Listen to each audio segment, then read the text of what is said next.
Oh, hello? Hi, Lethius. Can't be here long. How are you doing today? Well, not too bad. Fairly headachy, but I've had some success warding it off. Hi, Luna. Wait, Ro. I keep on seeing Luna and going Luna, and just like, no, that's Ro. Absolutely, totally did not have your channel pulled up so I could just refresh and pop right in. Nope, no way. Definitely not. I totally believe you, don't worry. Lethius, not too bad is good enough, but I hope the headache gets less soon. Well, the trajectory for the last hour-ish has been gently ebbing, so it's not too bad. As things go, how have your days been so far? I need to get things thrown into Discord here.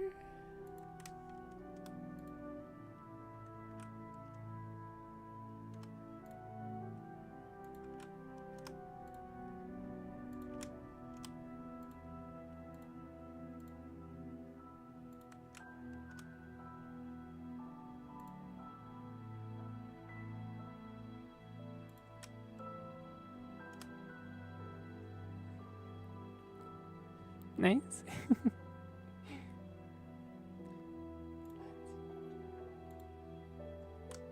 That and that. And then we'll be good to go.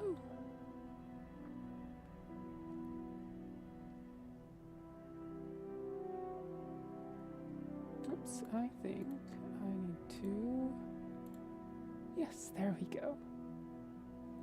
You have to do an extra step to push things from an announcement channel into servers that have followed you. All right. There we go. We can bring those down. Make sure you're caring for yourself during stream down.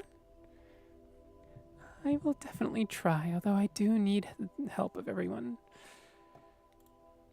It's, oh, let me... I'll probably do a... No, let me do an ad break on... Oh, hi, Vilfar. You went with that title just as I was going to bed? Oh.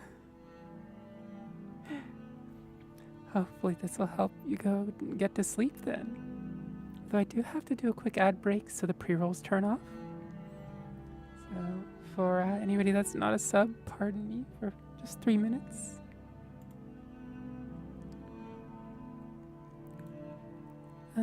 Lethius, but also the only way... Oh, wait a minute.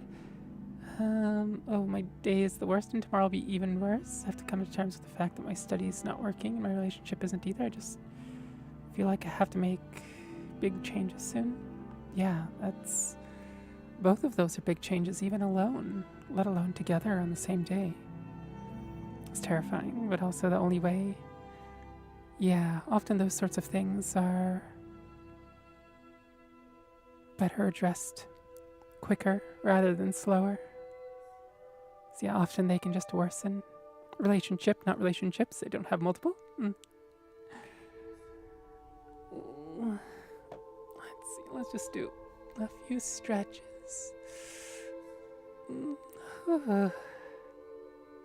Been stretching to slowly chip away at this headache, but even so... Hi, Autumn. Hello. Welcome. How's your day been so far?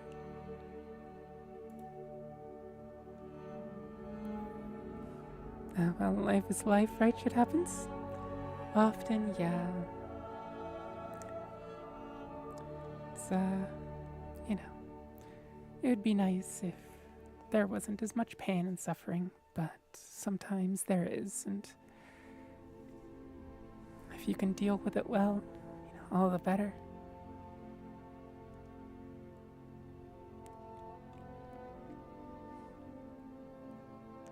Let's see. Have a good amount of reading lined up. Oh, thank you for the sip, Luna. I'll take another.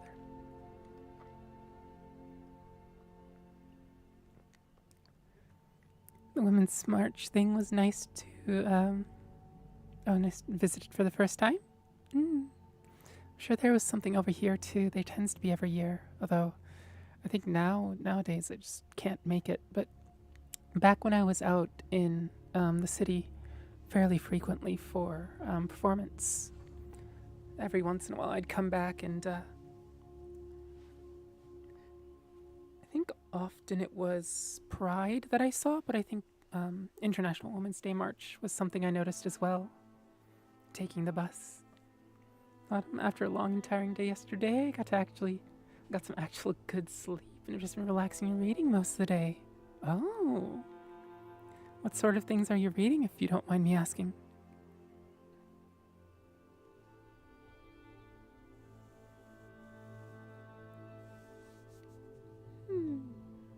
Oh, I have to make the Fetty post.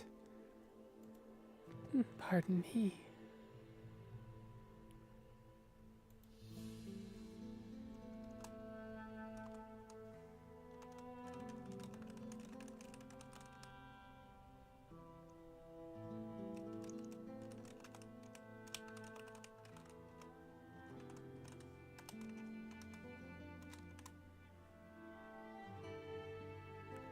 Let's see.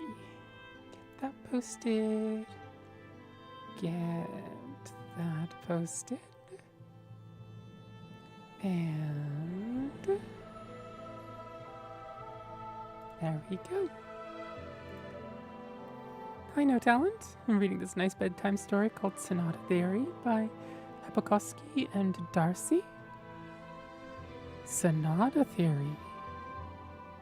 What does it talk about? Yeah, so far I only partook in pride thingies, but I'm happy to be broadening my horizon for more issues. Not that one quality is not already included in pride, but yeah, but not so much the focus of it. Pride's broader in some ways, narrower in some other ways. Still, today was nice. That's good to hear. Yeah, there's something to offset the negatives. No Talent, I don't understand it. I think I'm lacking background knowledge. Huh. Are there words you don't understand? Or concepts? Or how certain concepts are tied together?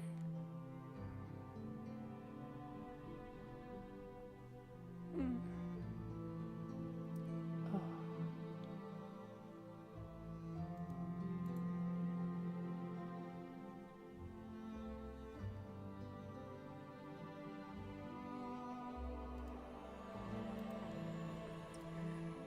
No Talent, I'm not sure. It's just kind of archaic. Oh. Yeah.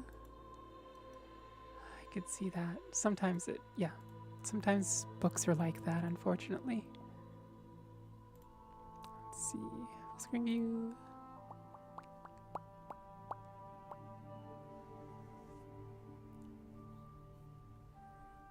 First time hearing about medical caesura was from the book. Medial caesura. That doesn't ring a bell in... Well, caesura, that word rings a bell, but not those two words together. I've been reading a bunch of transfic lately, mostly cozy and kind of wish fulfillment stuff. That's fair. Reaching for reading as a comfort is definitely valid. I think something that I tend to do for most of my media is, like, there's plenty to worry about elsewhere.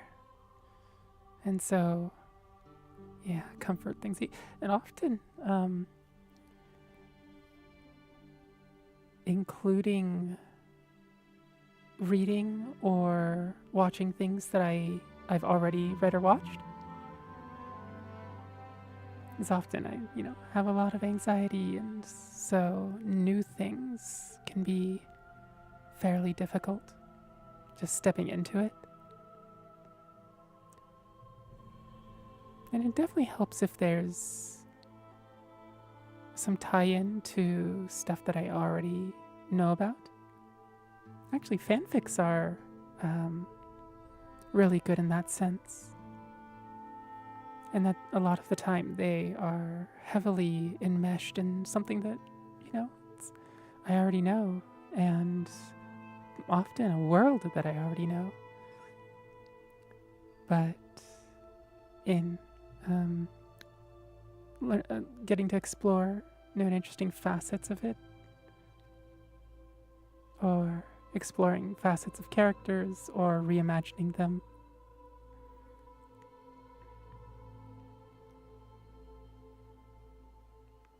or often extending them, I should say.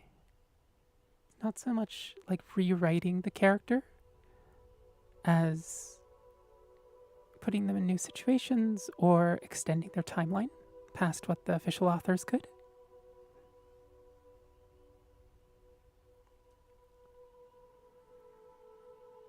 Anyway, as I said, I don't have much time to hang out today, so I'll be off now. Have a great day and week, wonderful human beings. Thank you. You too. Hope you get plenty of rest. Oh, somebody's being angry out there.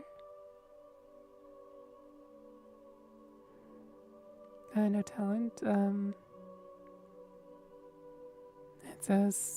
It's a small rest in all voices between the transition phase and theme 2. Occurs both in the exposition and the recap. That's a technical definition.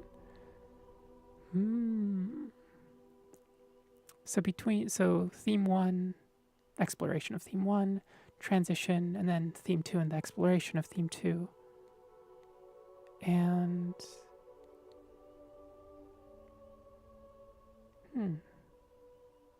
my absolute favorite media is all worlds that capture people's imagination and inspire tons of fan art. Yeah.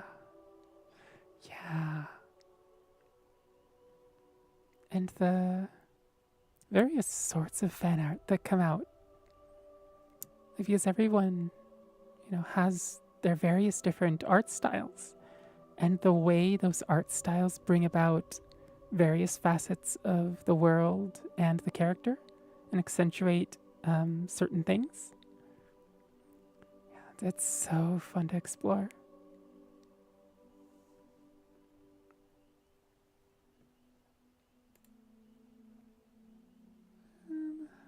Let's see.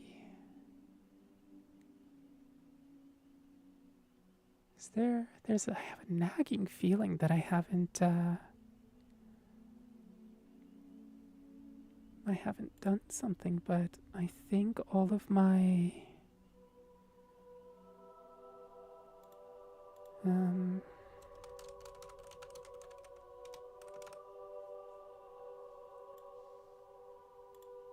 all of the things that I need to do are done.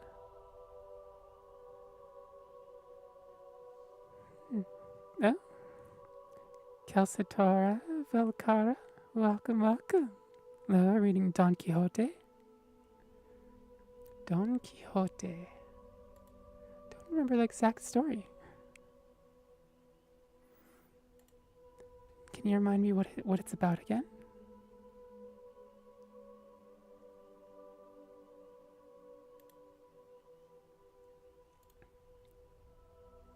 Let's see.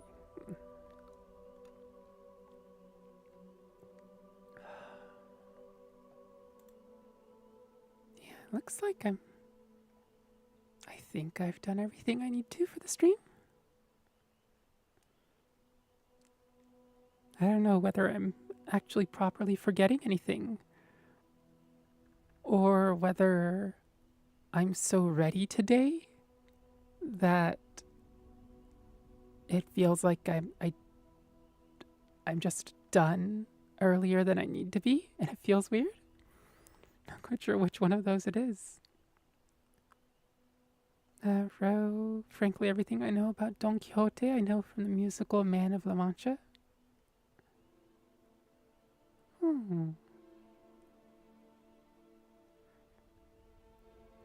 Vaguely familiar with Man of La Mancha, but also I know very little about musicals, I think.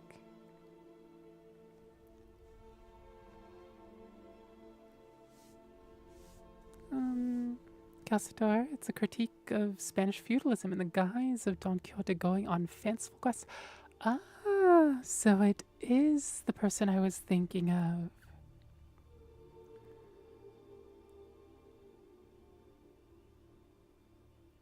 Something about charging a windmill?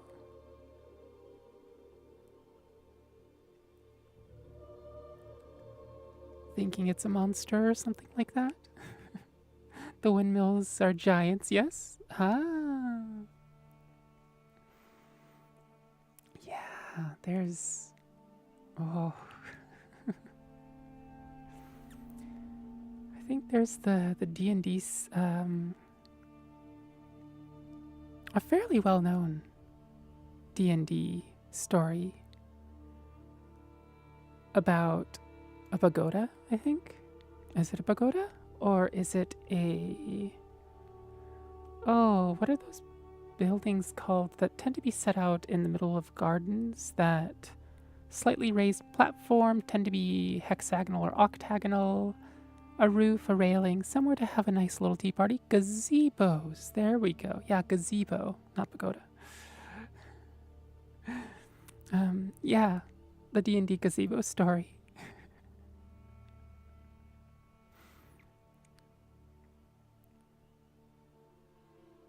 Hi, Ova. Welcome, welcome. It's been a while. My apologies for not being able to do music. It's I wanted to do a music stream tonight, and then my neck said, we have something else on the schedule. Tension headaches. So here I am, doing a reading stream, because it's the least stressful on my body of the various streams that I can do. And less likely to go to 5 or 6 hours compared to gaming.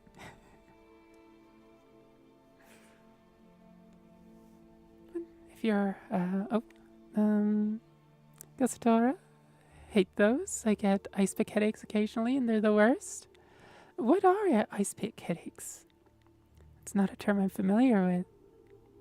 I've been busy with repairs, so I haven't had the mental energy for streams lately.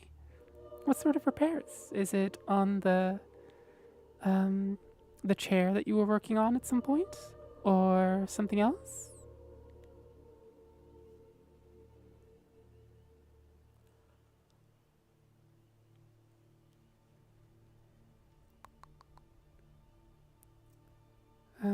Also, if you're on the YouTube side, remember to click the like and sub buttons if you can. Helps the stream out a ton. And otherwise, share it with people if you like it. And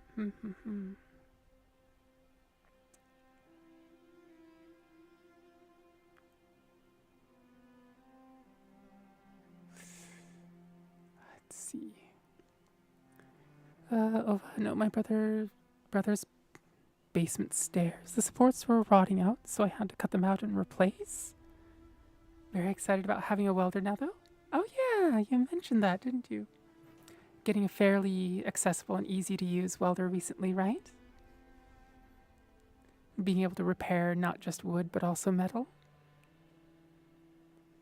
I remember you sharing the story in Discord. I don't remember whether you shared the...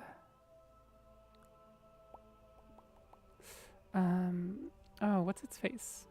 The pictures, though, of the welder, or whether you did or not.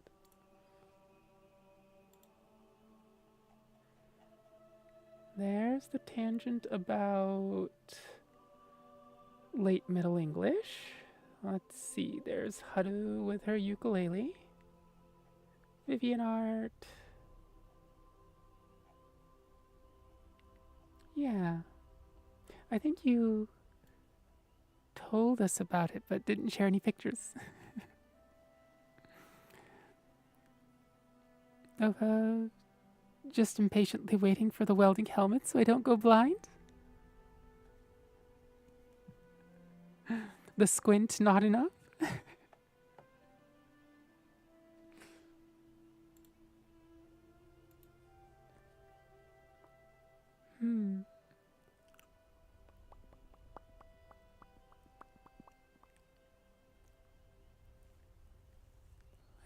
see now. Let's see.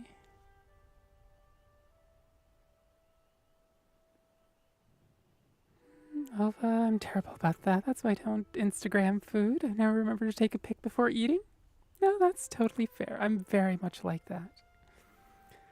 I'll often write words about things, but getting pictures is a whole nother thing altogether.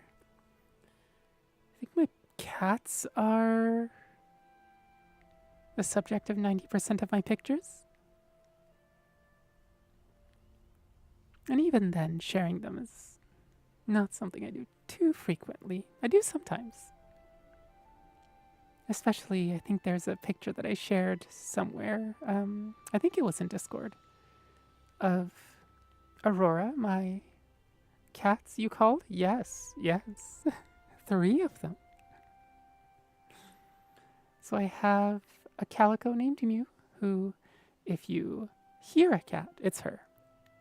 Almost certainly, 99% of the time. And then I have a toasted marshmallow, who is Aurora, and a floofy void kitty named Balthazar.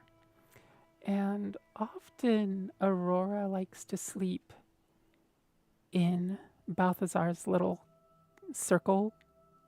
So if he's curled up somewhere, she'll sort of wedge herself in and sort of play Little Spoon. Often she's the smallest of the bunch, so she's often cold. And also she likes cuddles. Oh, I don't think I've seen the Void Kitty yet. Really?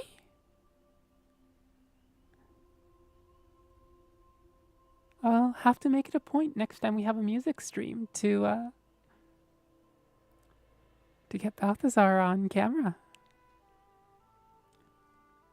The pictures I took, I think recently, were taken because the light was just right to where Balthazar really lived up to his name as a Void Kitty and just blended right in to the murk. And then Aurora is just sitting there. You know, she's a toasted marshmallow, mostly white and cream with a little bit of tan as highlights. And so she shows up fairly well. But against her shape is the encroaching void. And then you look and you go, wait, does the void have ears? Those are ears.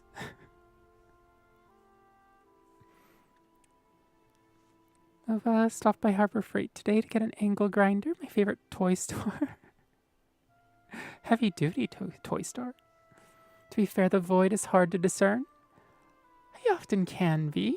He often tends to be right on the corner of my frame. And so you'll see, like right by the RTX and the little coffee things there, see a little bit of the corner of the frame. Far blacker than you would think it would be. And that's the Void Kitty.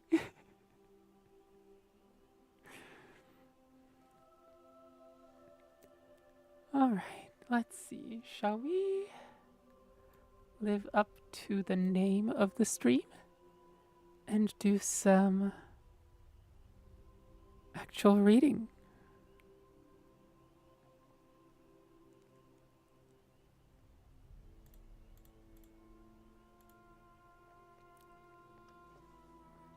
Also, if you'd like to request anything, I am more than happy to take them as long as they're fantasy.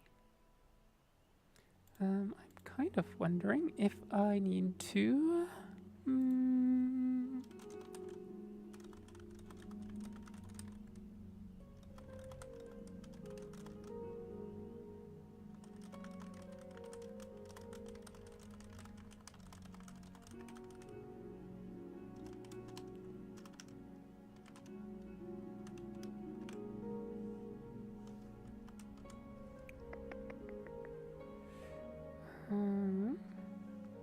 let's see.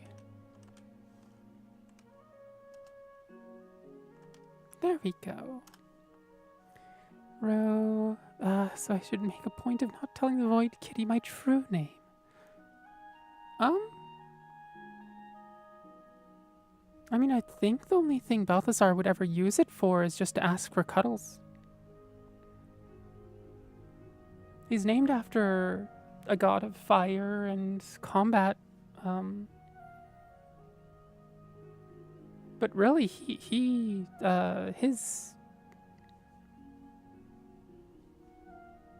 realm of responsibility seems to be mostly cuddles.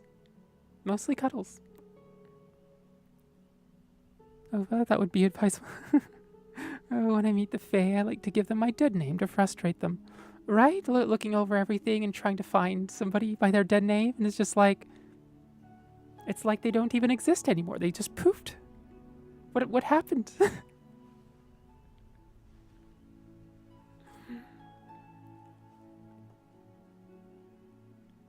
And let me pin message there.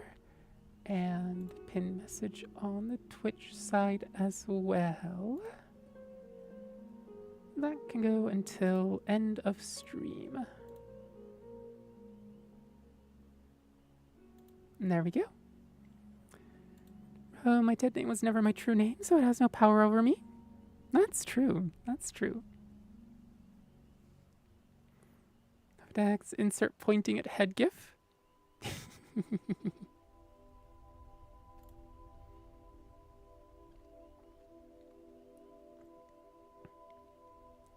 All right. Let me take a look at the mixer real quick just to make sure that I don't have anything giving me sound that doesn't need to.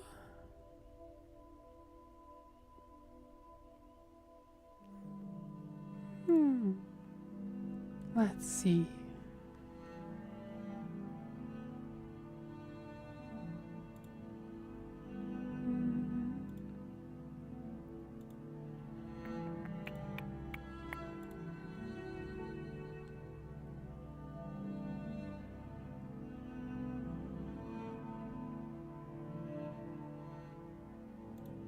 I wonder. Yeah, that'll work.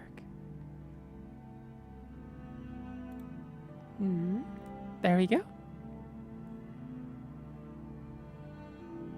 I think for reading this is probably best. So I'm not just jumping around everywhere.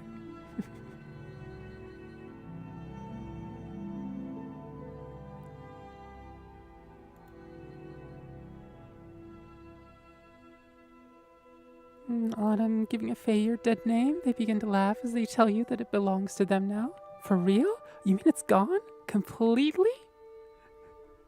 Shake their hand, thank them for doing business, and then get out of Dodge. Promise? Oh. So true, though. Just wipe that dead name from the world. It's theirs now.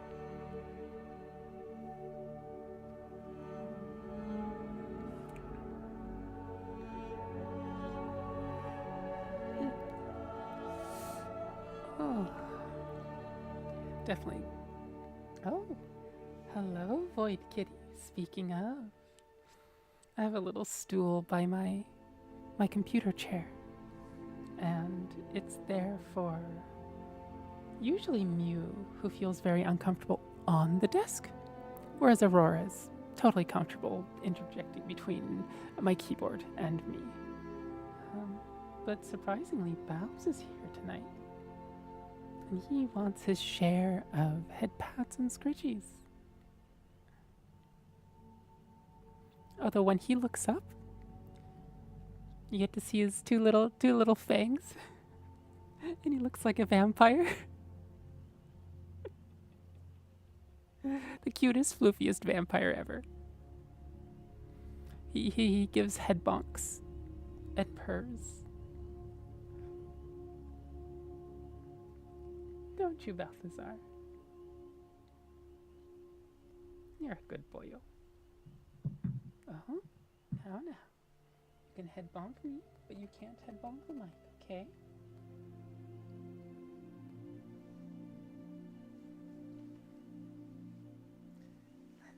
Would you like into my lap? There you go. There you go.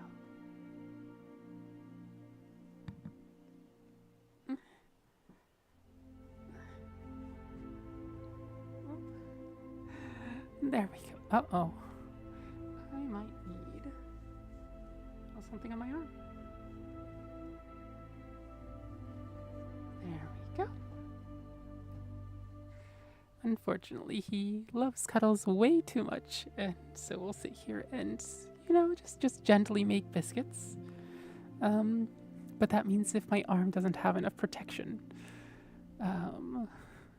Big old kitty claws. Big old kitty claws. And it turns out that as a Succubard, I get many abilities, but armor against kitty biscuits and healing from multitudes of tiny little cuts is not. They are not within that. Within the abilities, which kind of sucks. I think Balbus probably agrees too. Anyway. Alright, so let us take a look.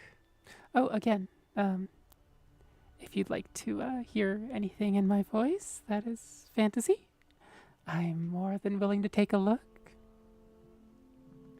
But for the most part, we'll be reading from various books from within the Elder Scrolls games.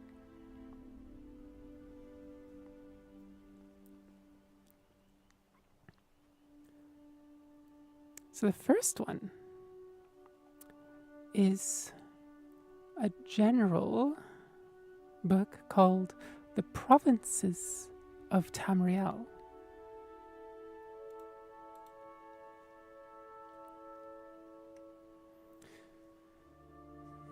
Like the lore books? I don't know about lore books. These are the in-game ones. Some of them do have to do with lore. Some are... I suppose most of them have to do with lore. Like, a lot of them deal with history. A lot of them deal with little stories. Sometimes they're like history books in that they take this this happened however long ago sort of approach to things, versus some that are much more stories where we're getting to see it from the character's perspective.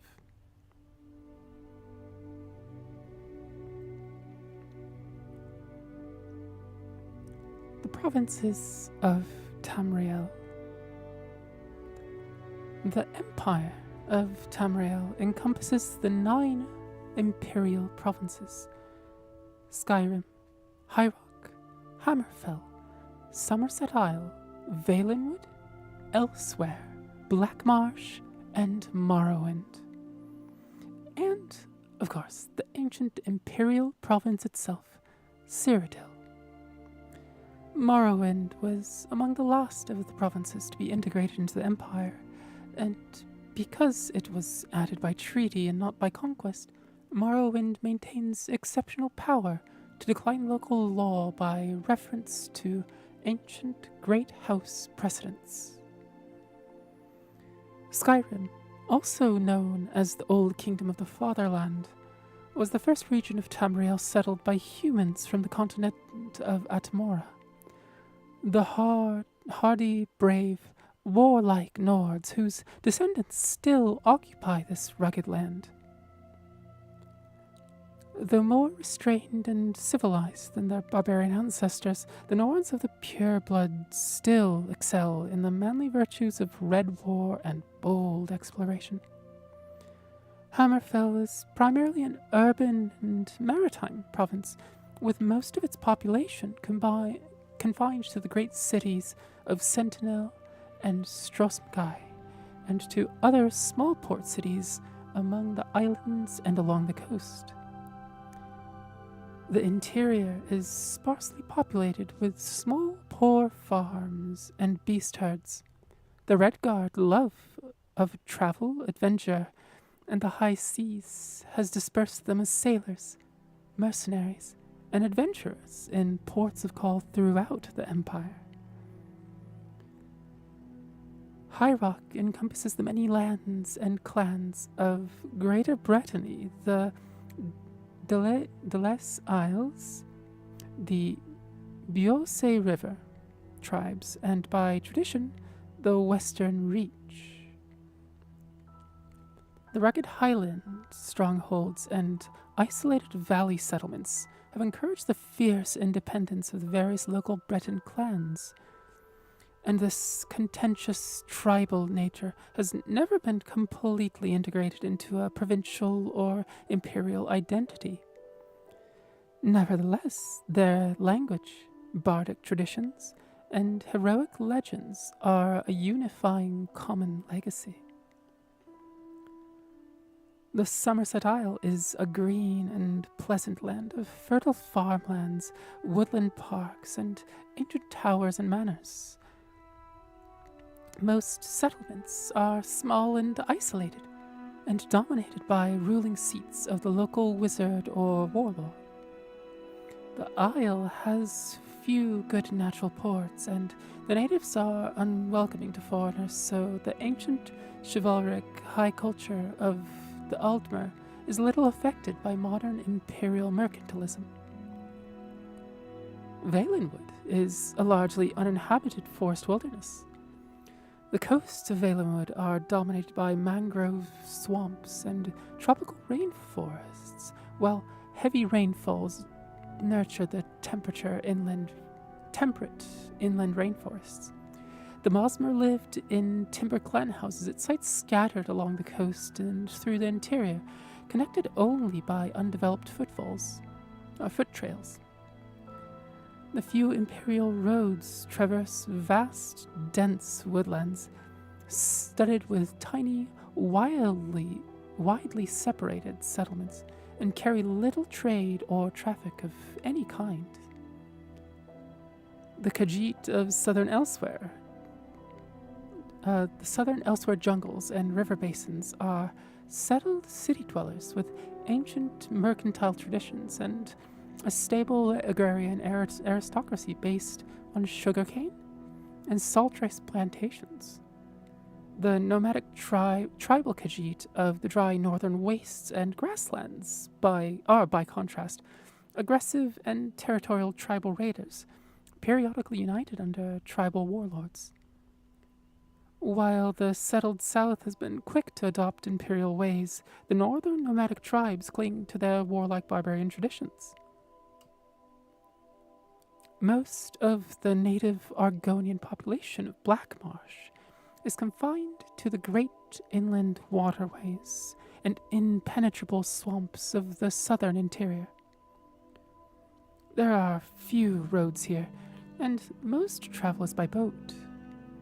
The coasts and the northwestern upland forests are largely uninhabited. For ages, the Dunmer have raided Blackmarsh for slaves, though the Empire has made this illegal. The practice persists, and Dunmer and Argonians have a long-standing and bitter hatred for one another. Morrowind, homeland of the Dunmer peoples, is the northeastmost province of the Tamrielic Empire. Most of the population is gathered in the high uplands and fertile river valleys of central Morrowind, especially around the inland sea. The island Vardenfell is encircled by the inner sea and is dominated by the titanic volcano Red Mountain and its associated ash wastelands. Most of the island's population is confined to the relatively hospitable west and southwest coast. Cyrodiil is the cradle of human imperial high culture on Tamriel. It is the largest region of the continent, and most is endless jungle. The imperial city is in the heartland, the fertile Nibene Valley. The densely populated Central Valley is surrounded by wild rainforests, drained by great rivers into the swamps of Argonia and Topal Bay. The land raises gradually to the west and sharply to the north. Between its western coast and its central valley are deciduous forests and mangrove swamps. And that is the provinces of Tamriel.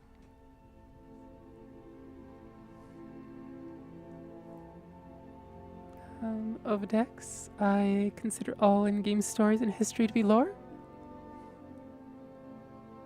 I suppose so, yeah. That would be maybe an accurate way of looking at it. Feels like... For me, it feels like some of the stories include lore, but are more stories rather than lore. If you get my meaning.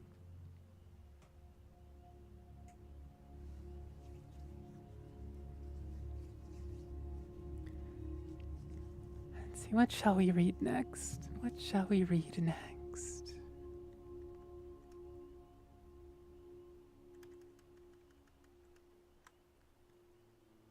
That is...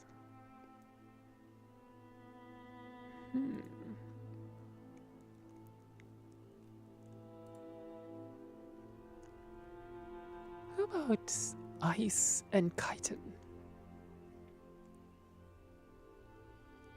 And this is more a story.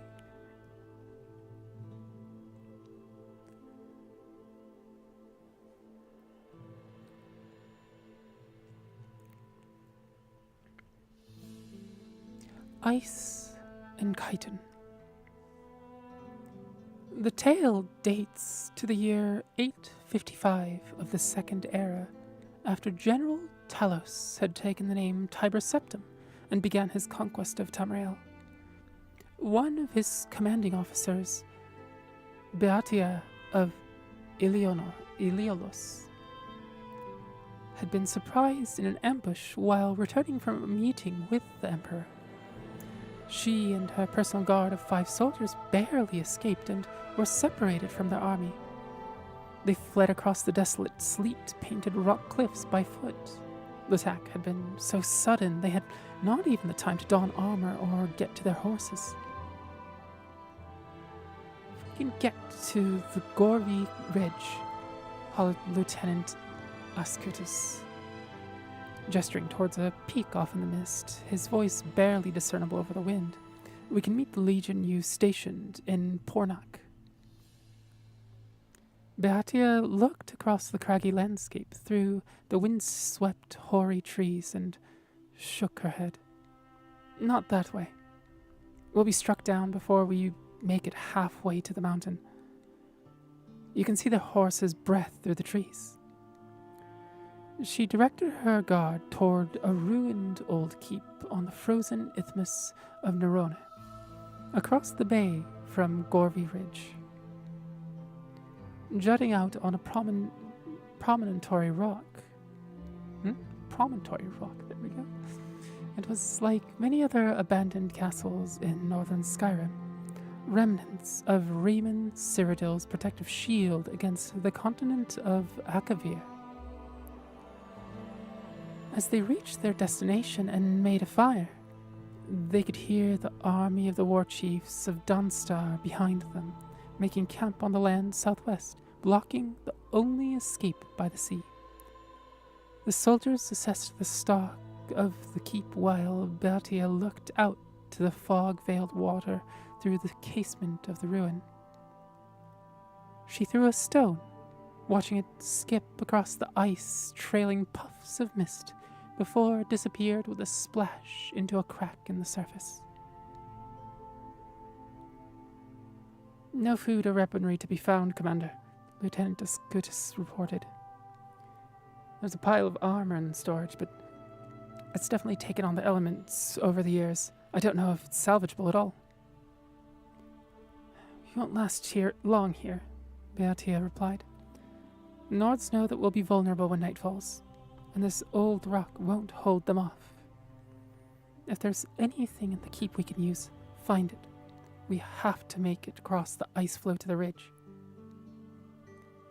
After a few minutes of searching and matching pieces, the guards presented 2 very grimy, scuffed, and cracked suits of chitin armor. Even the least proud of adventurers and pirates who had looted the castle over the years had thought the shells of chitin beneath their notice. The soldiers did not dare to clean them. The dust looked to be the only adhesive holding them together. "It won't offer us much protection, just slow us down," grimaced Ascodus. "If we run across the ice as soon as it gets dark." Anyone who can plan and execute an ambush like the war chiefs of Dunstar will be expecting that. We need to move quickly, now, before they're any closer. Batia drew a map of the bay in dust, and then a semicircular path across the water, an arc stretching from the castle to the Gorvy Ridge. The men should go the long way around the bay, like so. The ice is thick there, a ways from the shoreline, and there are a lot of rocks for cover. "They're staying behind to hold the castle?" "Of course not." Beatia shook her head and drew a straight line from the castle to the closest shore across the bay. "I'll take one of the guidance suits and try to cross the water here. If you don't see or hear me when you've made it to land, don't wait. Just get to Pornock." Lieutenant Ascodus tried to dissuade his commander, but he knew that she would never order one of her men to perform the suicidal act of diversion, that all would die before they reached Gorvy Ridge if the warlord's army was not distracted. He could find only one way to honor his duty to protect his commanding officer. It was not easy convincing Commander Beatia that he should accompany her, but at last she relented. The sun hung low, but still cast a diffused glow, illuminating the snow with a ghostly light. When the 5 men and 1 woman slipped through the boulders beneath the castle to the water's frozen edge, Beatia and Ascodus moved carefully and precisely, painfully aware of each dull crunch of chitin against stone. As their commander's signal, the 4 unarmored men dashed toward the north across the ice. When her men had reached the first fragment of cover, a spiral stone jutting a few yards from the base of the promontory, Beatia turned to listen for the sound of the army above. Nothing but silence. They were still unseen. Ascodus nodded, his eyes through the helm showing no fear. The commander and her lieutenants stepped onto the ice and began to run. When Beatia had surveyed the bay from the castle ramparts, the crossing closest to shore had seemed like a vast, featureless plain of white. Now that she was down on the ice, it was even more flat and stark. The sheet of mist rose only up to their ankles, but it billowed up at their approach, like the hand of nature itself pointing out their presence to their enemies. They were utterly exposed. It came almost as a relief when Beatia heard one of the war chief's scouts whistle a signal to his masters. They didn't have to turn around to see if the army was coming. The sound of galloping hooves and the crash of trees giving way was very clear over the whistling wind. Beatia wished she could risk a glance to the north, to see if her men were hidden from view, but she didn't dare. She could hear Ascutus running to her right, keeping pace, breathing hard. He was used to wearing heavier armor, but the chitin joints were so brittle and tight from years of disuse, it was all he could do to bend them. The rocky shore to the ridge still looked an eternity away when Beatia felt and heard the first volley of arrows. Most struck the ice at their feet with sharp, cracking sounds, but a few nearly found home, ricocheting off their backs. She silently offered a prayer of thanks to whatever anonymous shellsmith, now long dead, had crafted the armor. They continued to run, as the first rain of arrows was quickly followed by a second and a third. "Thank Stendarr," Ascutus gasped. "If there were so only leather in the keep, we'd be pierced through and through. Now, if only it weren't so rigid." Beatia felt her own armor joints begin to set, her knees and hips finding more and more resistance with each step. There could be no denying it. They were drawing closer towards the shore, but they were running much more slowly. She had heard the first dreadful galloping crunch of the army charging across the floe toward them. The riders were cautious on the slippery ice, not driving their horses at full speed, but Beatia knew that they would be upon them two of them soon. The old chitin armor could withstand the bite of a few arrows, but not the lance driven with the force of a galloping horse. The only great unknown was time. The thunder of beating hooves was deafening behind them when Ascutus and Beatia reached the edge of the shore. The giant, jagged stones that strung around the beach blockaded their approach. Beneath their feet, the ice sighed and crackled. They could not stand still, run forward, nor run back. Straining against the tired metal in the armor joints, they took 2 bounds forward and flew at the boulders. The first landing on the ice sounded an explosive crack. When they rose for the final jump, it was on a wave of water so cold it felt like fire through the thin armor. Ascutus's right hand found purchase in a deep fissure. Beatia gripped with both hands, but her shoulder was slick with frost. Faces pressed to the stone, they could not turn to face the army behind them.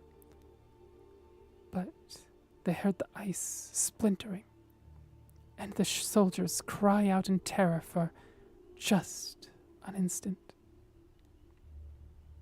Then there was no sound but the whining of the wind and the purring lap of the water. A moment later, there were footsteps on the cliff above. The 4 guardsmen had crossed the bay. There were 2 to pull Beatia up from the face of the boulder, and another 2 for Ascutus.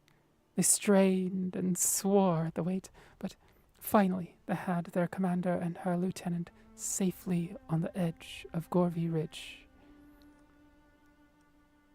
"By Mara, that's heavy for light armor." "Yes," smiled Beatia warily, looking back over the empty, broken ice floe, the cracks radiating from the parallel paths she and Ascutus had run. "But sometimes that's good." And that was Ice and Chitin. Story from the year 855, the Second Era.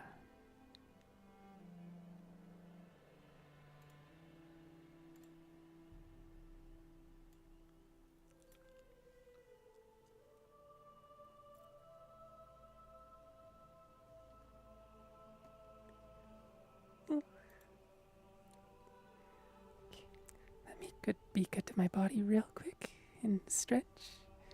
And maybe take a sip of water before we head off into the next story.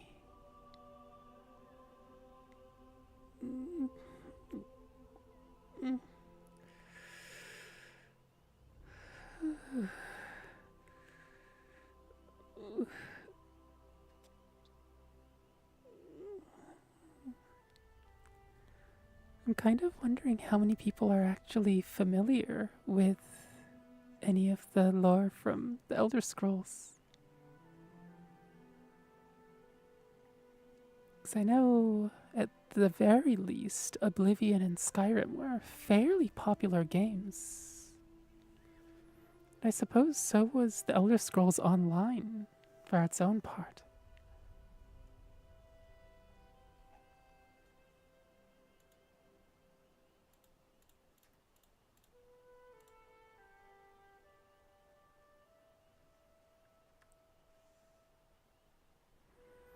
Dex, your voice might be a bit too soothing.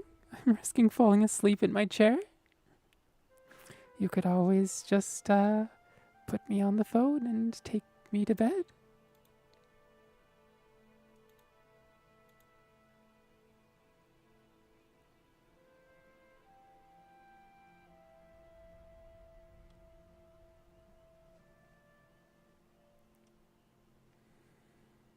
I mean, after all, the stream is titled Succubard Gently Reads You to Sleep, right?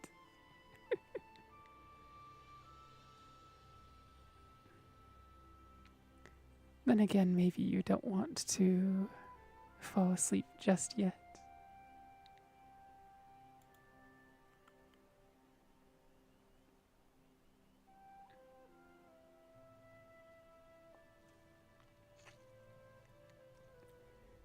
Alright, let me take a sip.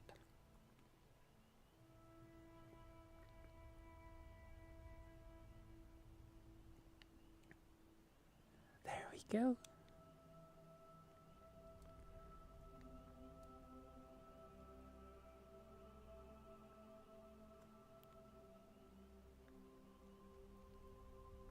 Let's see.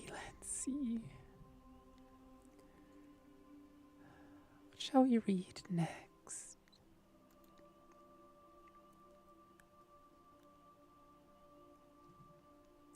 This is maybe a slightly drier book. Yeah. So the next one I think we'll go with is The Origins of the Mages Guild. This was evidently available all the way back in the Elder Scrolls II Daggerfall, and then Morrowind and then Oblivion.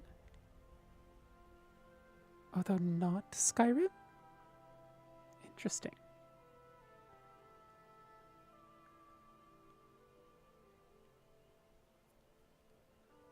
Oh, before we go into this book, let me run ads on Twitch real quick so that pre-rolls don't just start up in the middle again.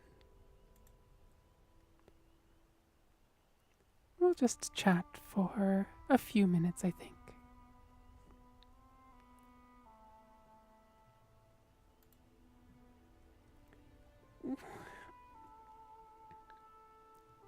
It's interesting hearing,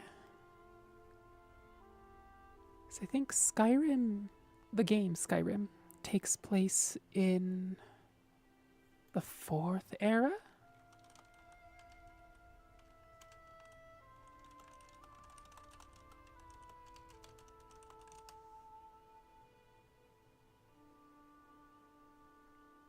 Hi, Sentu Demir. Welcome, welcome.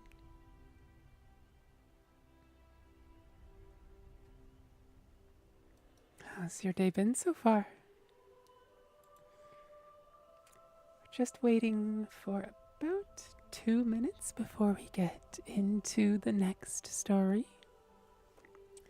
It's running some ads on Twitch so that pre-roll ads don't start up. Come to think of it, it would be nice to have something like that on YouTube as well.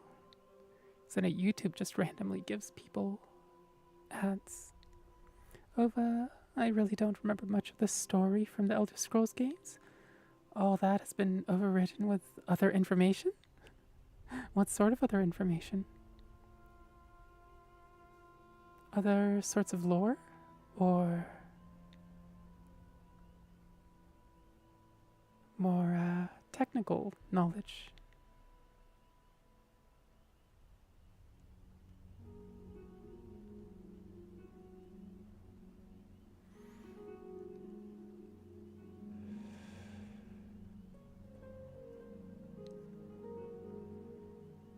Let's see, I need to check something real quick.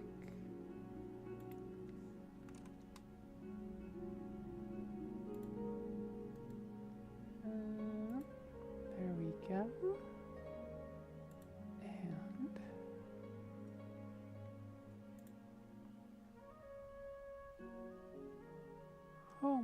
home. Oh, interesting.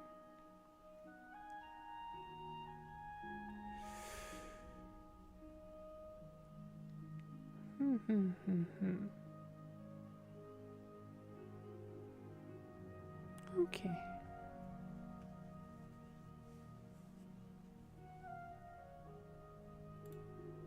Yeah. Mostly skills like woodworking, welding, and other creative endeavors? That's fair, that's fair. I think for me, the only reason that a lot of this sticks is because my play and my work are so intertwined. Right, with the music, it's, you know, various soundtracks, and then with the reading, mostly fantasy lore type stuff, right? And then of course the gaming is just gaming by itself. So,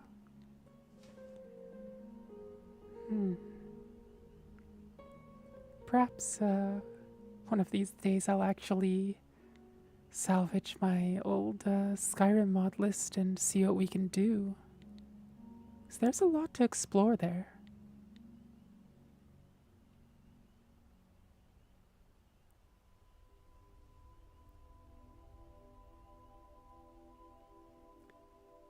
Sadly, with all the repairs and creations, I find little time for gaming. Oh dear. Santa Demir, I think I'll check out the VOD for this stream later when I'm actually going to sleep. Okay, sounds good.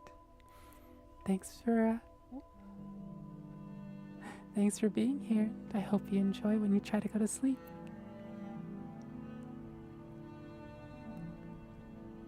It's finding time for gaming can be really hard. Now for me, it's more of an energy thing. It's between various things that I have to do, including, you know, even what you would think of as super basic things like going grocery shopping, right? That's most of a day's worth of energy for me, unfortunately, even with getting a ride there and back. And things like, you know, basic things like making breakfast, and even eating breakfast can wear away into that day's energy fairly badly, let alone streaming. So, yeah, I definitely understand to a large degree. Alright, Twitch is back.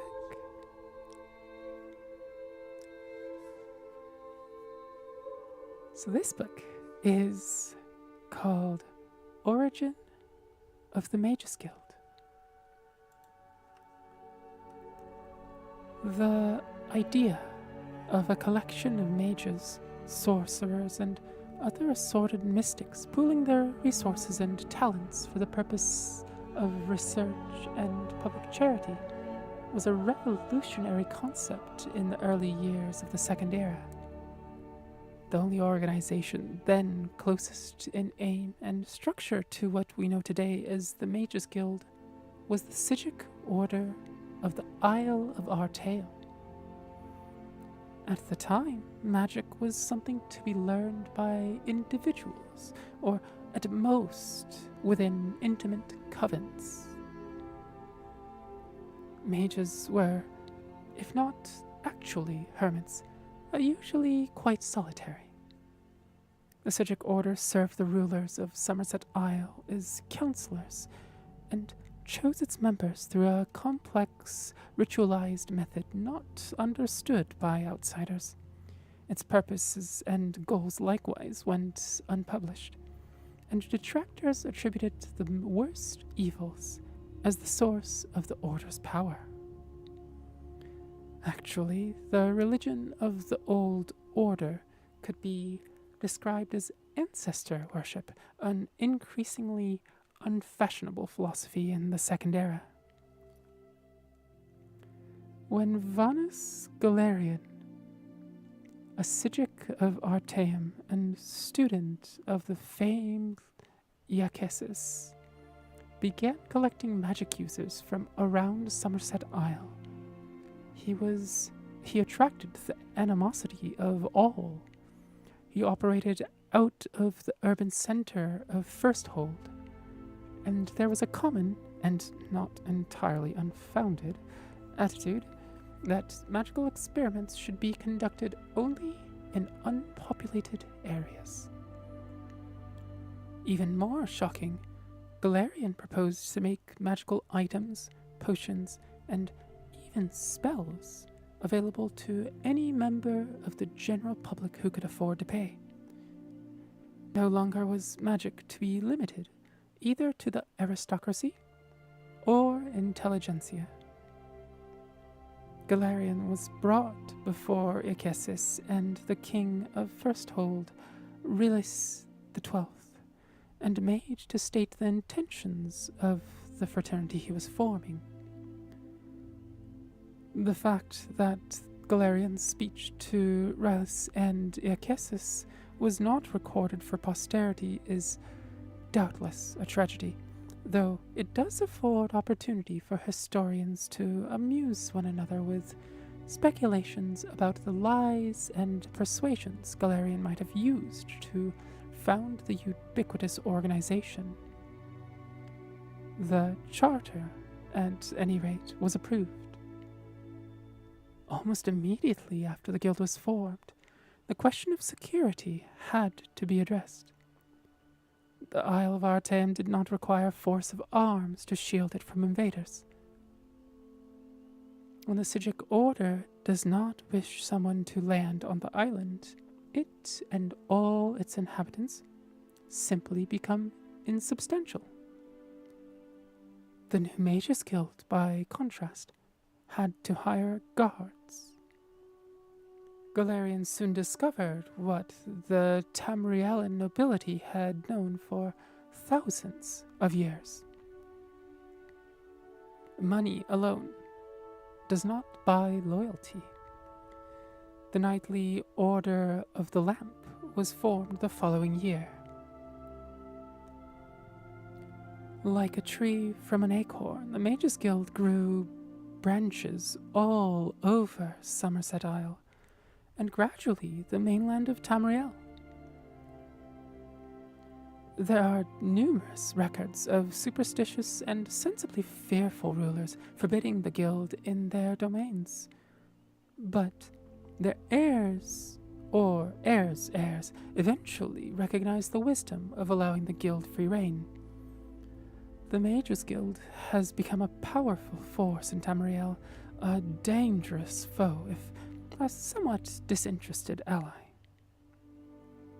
There have been only a few rare incidents of the Mages Guild actually becoming involved in local political struggles.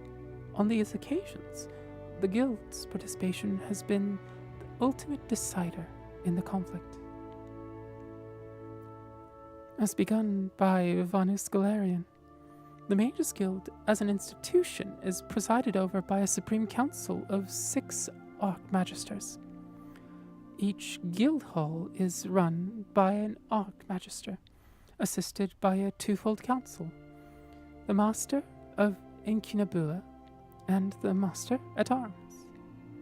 The Master of Incunabula presides over an additional council of 2 mages, the Master of Academia and the Master of Scry.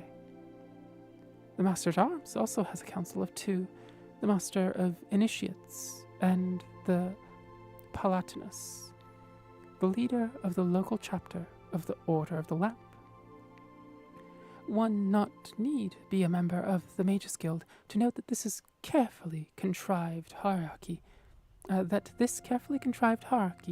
Is often nothing more than a chimera, as Vanus Galerian himself said bitterly, leaving Tamriel to travel for other lands. The guild has become nothing more than an intricate morass of political infighting.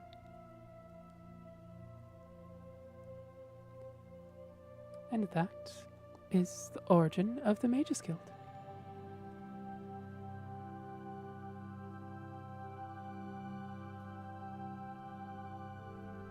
Hello, hello, Luna. Welcome, welcome.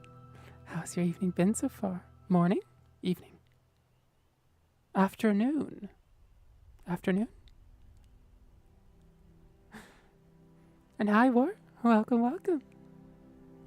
How's your day been? How's your evening been?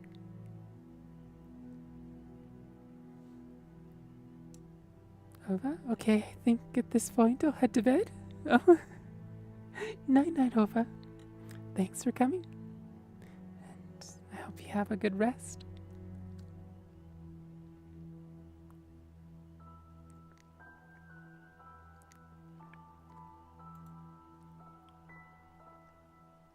Or I got 75 out of 80 on my final. Oh my. That's a spectacularly good score. Is that your last final for the quarter? Or do you have other finals left to go?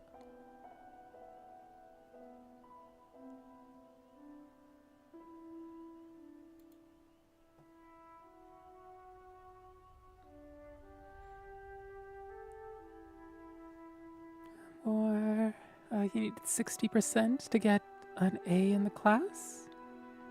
Wow. And you got, what?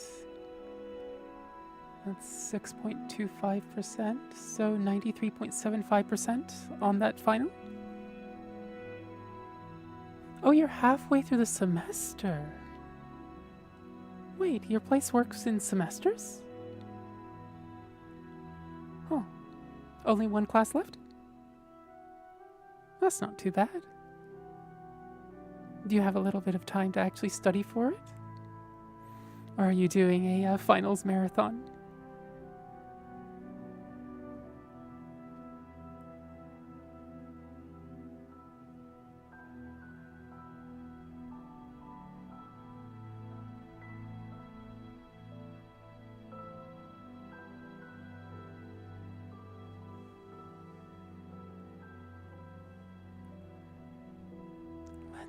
Let's see.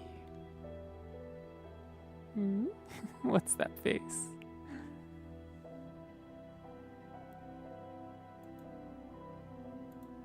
There we go.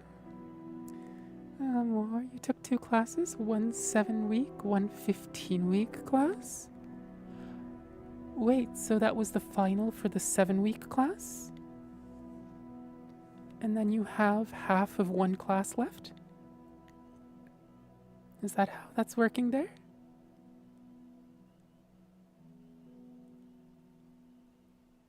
A 7-week class in the... This is Is this winter quarter? Spring quarter? I don't know if I've ever seen half-length classes outside of maybe the summer quarter. Oh, wait. Oh, you said semesters, so this is probably the spring semester compared to the autumn semester.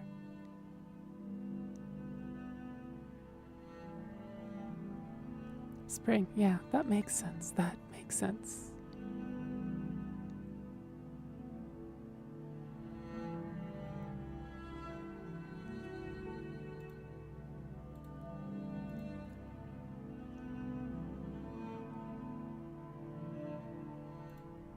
Let's see, what shall we read next? Oh yeah, just a reminder to anybody who's here and awake still. If you'd like to hear anything in my voice, I'm usually more than happy to read it. So, and there's no harm in asking either. Fall is 15 weeks, winter is 3 weeks, spring is 15 weeks, summer is 14 weeks. Does winter just end up being a 3-week break? Is that what's going on? 15, 15, 14 sounds like you're 44 weeks, which leaves about 10 weeks, 12 weeks left in the year? No, 52 weeks left in the year. So 8 weeks. Yeah, unless you really want to take a cramp class. So like 3-4 hours, 5 days a week sort of class? Hi, Voku.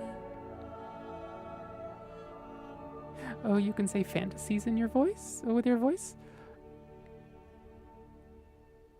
Fantasy versus fantasies. Slightly different definitions, I suppose. What did you have in mind?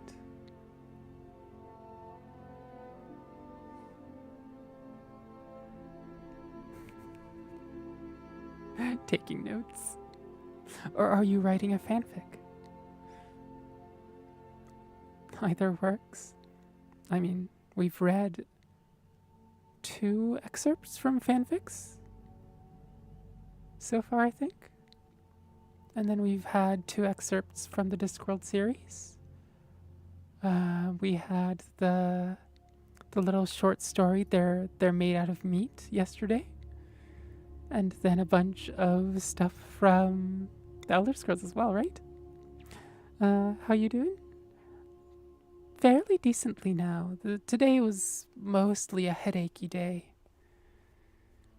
I've been working most of the day to convince my neck not to try to pull my brain out from the back of my skull, which it likes to try to do every week or 2. Just goes at it for the whole day, and then,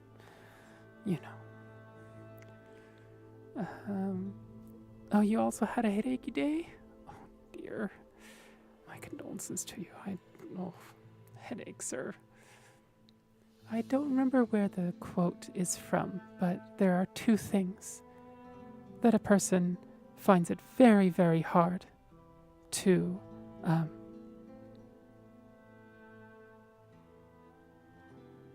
what's the word? Not follow the orders of. One is your stomach, one is your head.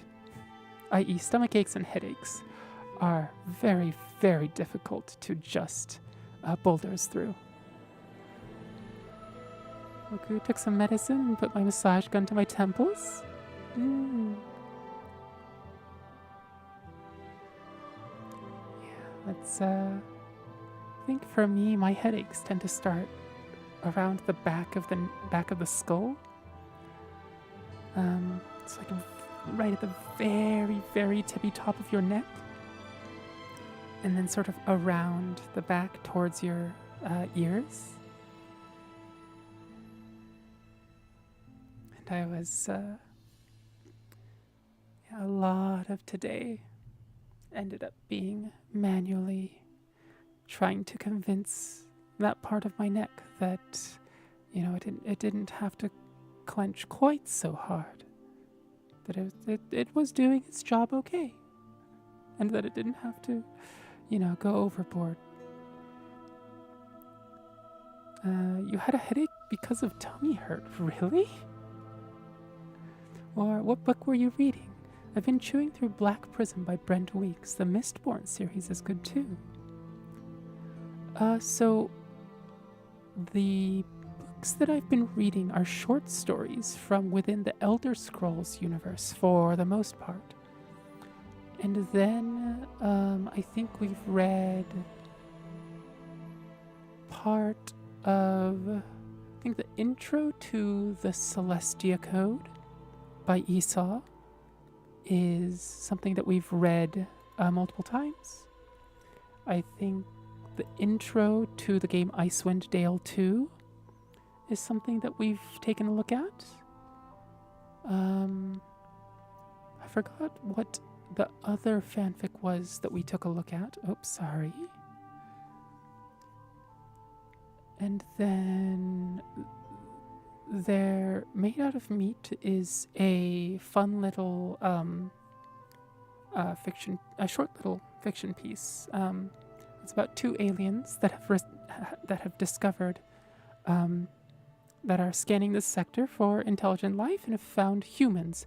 And one of them has actually gone in and looked at the humans and tested them and did that sort of thing, and is trying to convince the other one that they are made out of meat. All the way through, we checked.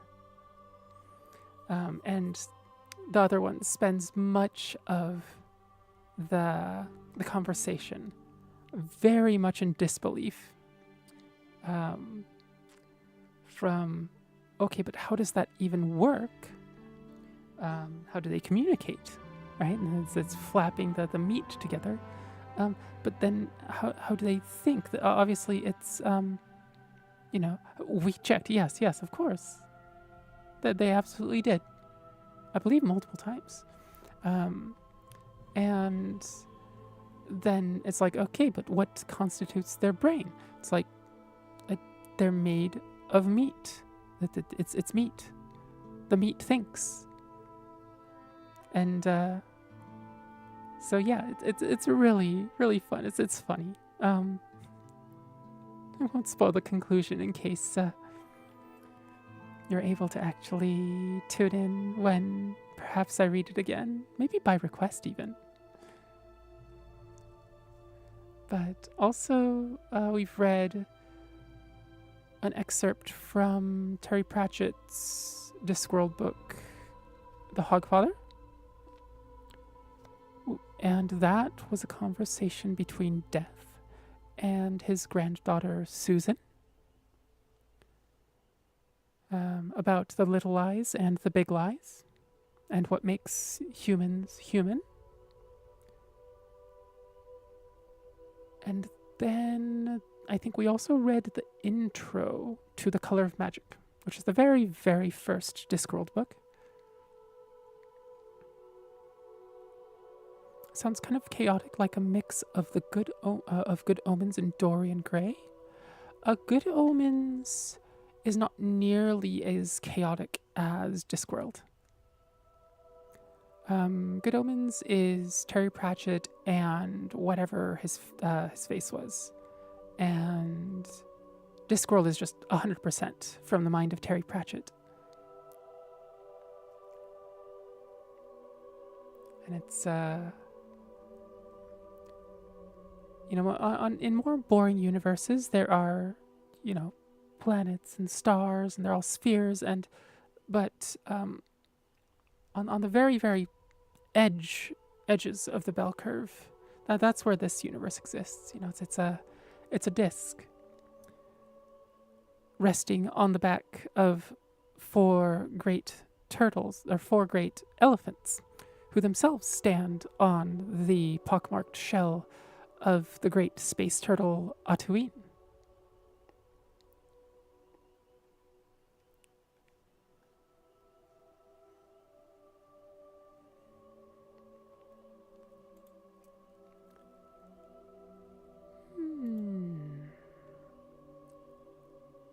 Trying to decide which story I want to read next.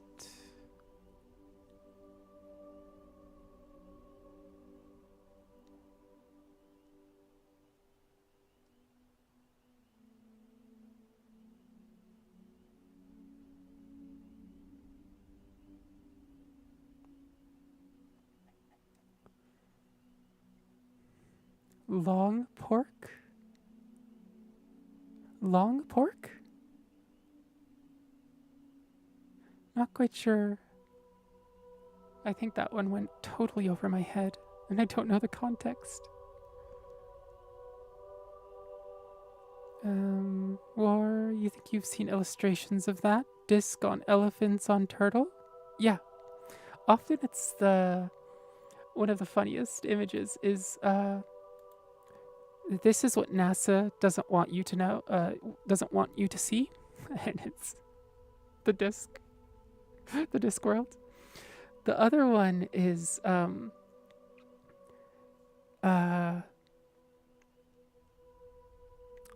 flat earth stuff, because the disc is literally flat, right? And one of the contexts is that it's a lunar eclipse, right? So the shadow of the world against the moon caused by the sun. So the order is sun, earth, moon, right? Whereas a solar eclipse is sun, moon, earth, right? So it's a lunar eclipse, but cast on the face of the moon is the shadow of the disc world. You can very clearly see the turtle, Atuin, and the elephants, and the disc, and even the what is it, Cora Celesti, I think, which is this mountain at the very, very center of the disc world, where the various deities of that world live.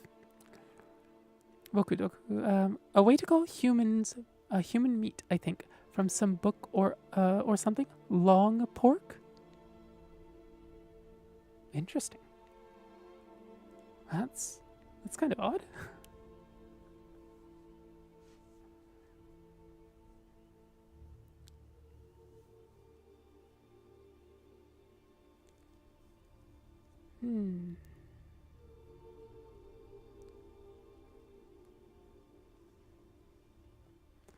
But yeah,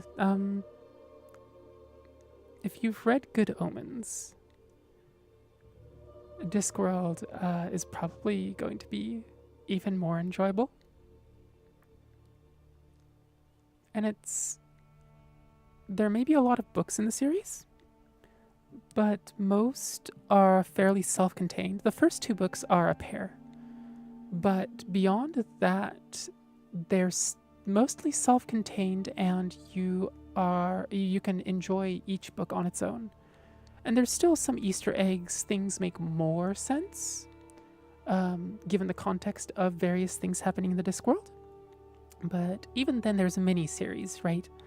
The City Watch with Samuel Vimes is a series of 5 or 6 books. Death and his granddaughter Susan are a series of, I think, another 5 or 6 books. The Adventures of Rincewind, the Wizard, Wizzard. It's his hat. Is maybe 7 or 8 books, because it includes the first 2, The Color of Magic and The Light Fantastic. Luna, you zoned out doing uni homework, and the phrase human meat yanked me out. I am so confused.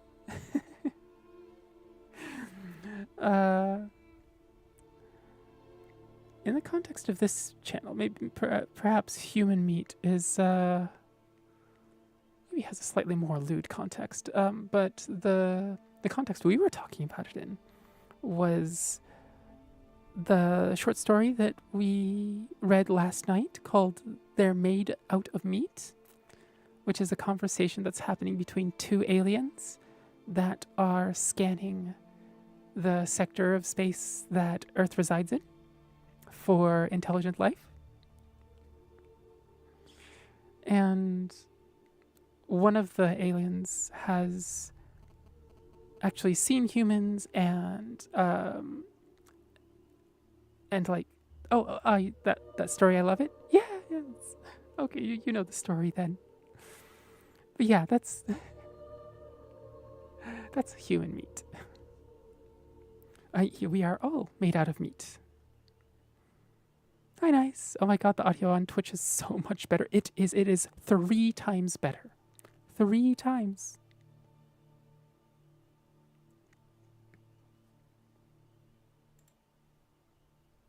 You know, so sometimes I think to just drop YouTube, because it feels like YouTube's dropped me horribly. I think before I used to get, 100 or 200 people coming into a single stream. And now it's 20 to 30 over like 4 hours, which is just, ugh.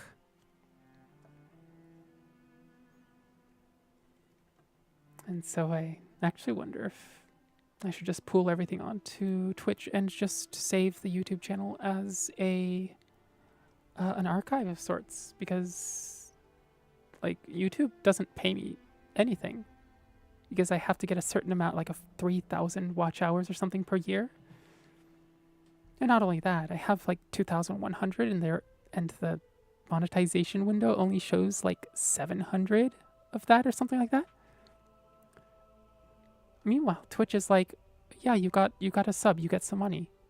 I mean, you can't cash out until like you get a certain threshold. It's like 50 or something, but Twitch has actually paid me. YouTube hasn't.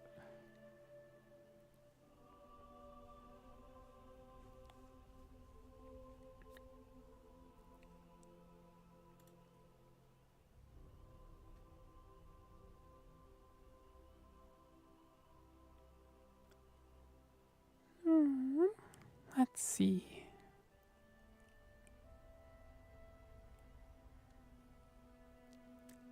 The next story.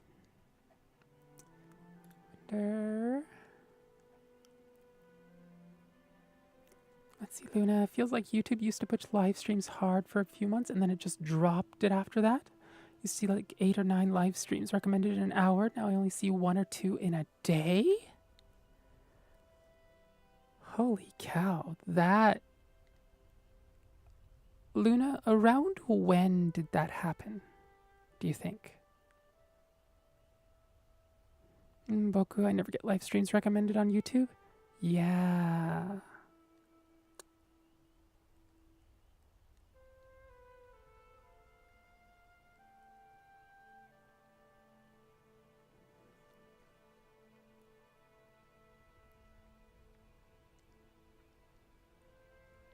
So yeah, Luna, I'm wondering when that hard switch happened.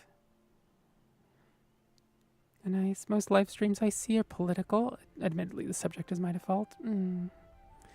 I'd have to say like 1 or 2 months ago.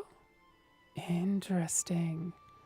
For me, the hard switch in the numbers, like from, okay, I'm getting, not huge amounts, but a few hundred views per live stream, down to like 1/10 of that, happened about October or November of last year, I think.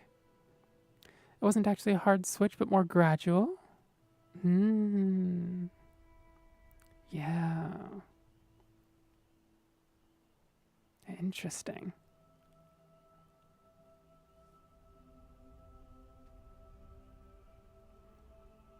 So yeah, it seems that there's 0 people on YouTube right now, and some people over on the Twitch side of things. To be fair, nice. Take a look at the emojis. Just type :Octavi, and I have a bunch of emotes now. Also, if anybody wants to come join us on Discord, talk about geeky stuff, we also have all the emotes that we have available on Twitch over on Discord as well.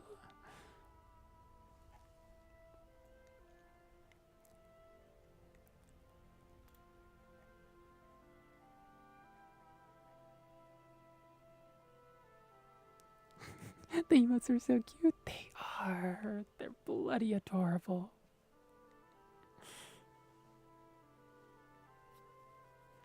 No Tavi sneeze yet, though? Not yet. I'll probably have to custom commission that.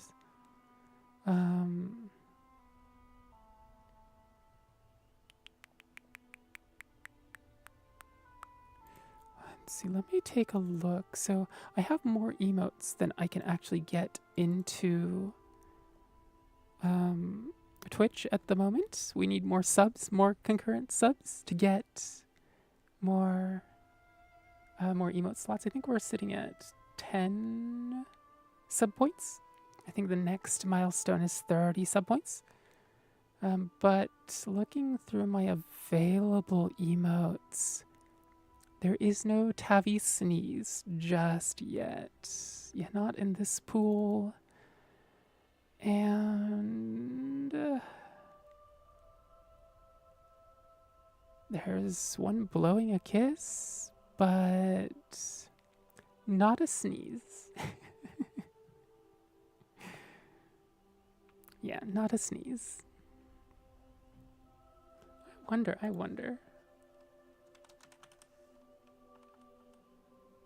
Oh yeah, we don't have a blush emote, do we? Perhaps that's the next one that I will put in is blush. That's not enough shy. No Tabby Steens yet. Are you going to be a succubus then? What do you mean? Luna, out of all the corpo groups, I find Twitch is like the best option for streamers. I can't really explain it, but it feels like the platform is outright trying to kill. But it feels like the platform, Twitch is outright trying to kill creators on the platform.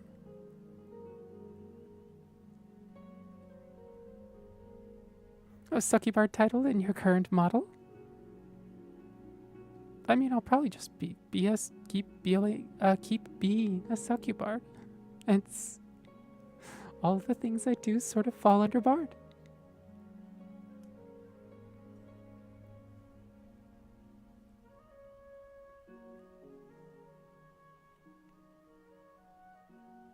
Feels less like the content is out. Kind of, sort of. I mean, I know there are a lot of big streamers that have recently started doing both because random bans with no proper given reason will come from both Twitch and YouTube a lot of the time. And then that's their livelihood for however long, right? And also, if you get banned for 7 days, any subscribers that would normally resub, like update their sub, on those 7 days will die out. So you lose a quarter of your your current subs when that happens, right? So let alone any longer period of time. If it's a full month, you just lose every last one of your subs. Luna, I mean, someone as pretty as Octavia could probably pull off a succubus look.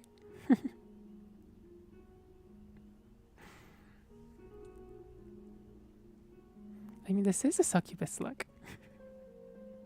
I'm just a succubus who's a bard.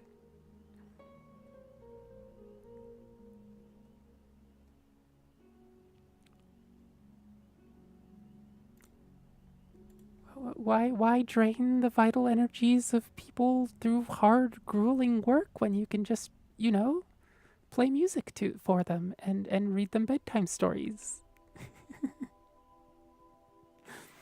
I meant more like RTX on. That's true. That's true.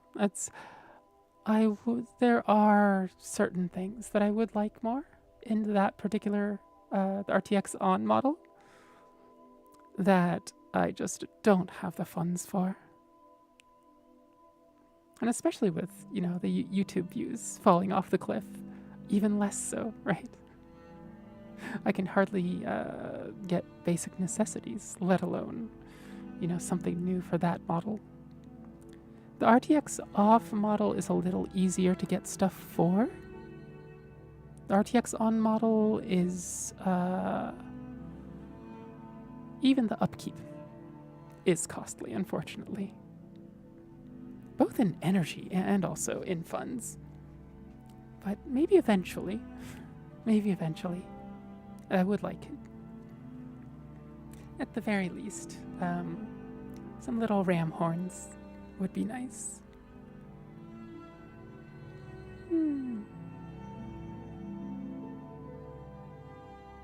Otherwise, you just don't see the wings and the tail, because it's always, you just see the upper half of the body. But I'm sure you'll be able to get those eventually, hopefully. I'm trying my best.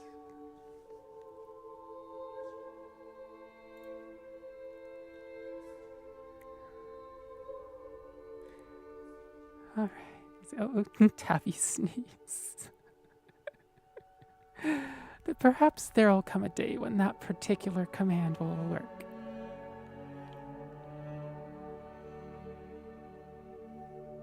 At the very least, once we get the next emote slot for Twitch, I'll be able to put in Tabby Shy. I wish I could change the emote names to like Tabby or Octavia, but the names are automatically assigned unless you're a partner, which, again, eventually.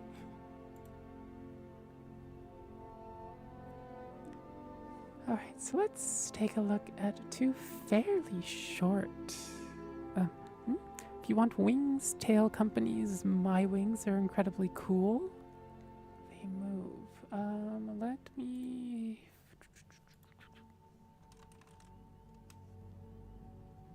Oh, those. Yeah.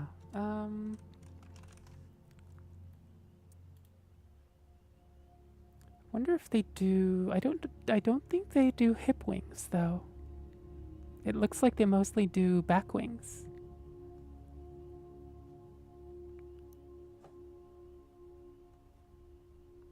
Oh, wait a minute. Nope, I don't. Maybe that's not them. Somebody makes hip wings.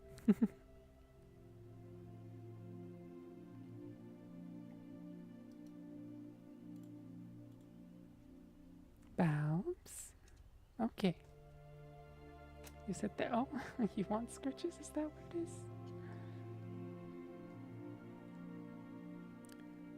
You could ask. They're a super small company?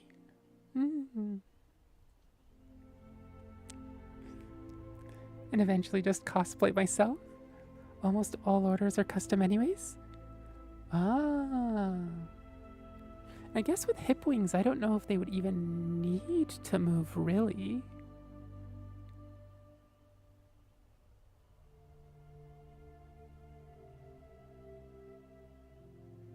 I suppose they would need to be flexible enough for me to properly be able to sit down, but... Oh, valves. No rubbing your face on my keyboard. Sorry, give me just a sec to give Valve some head scritchies. It's back on my desk, begging for more.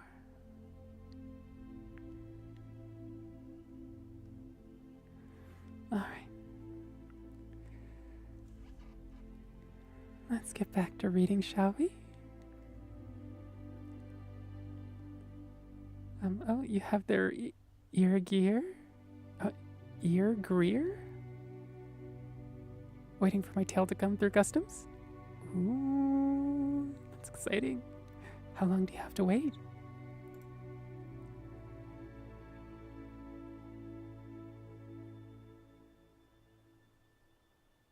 Oh, ear gear.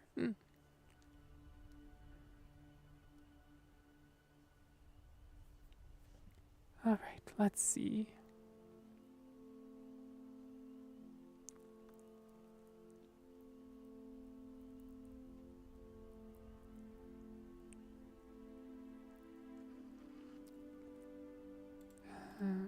Where was the story about the Thieves Guild? There it is. There it is.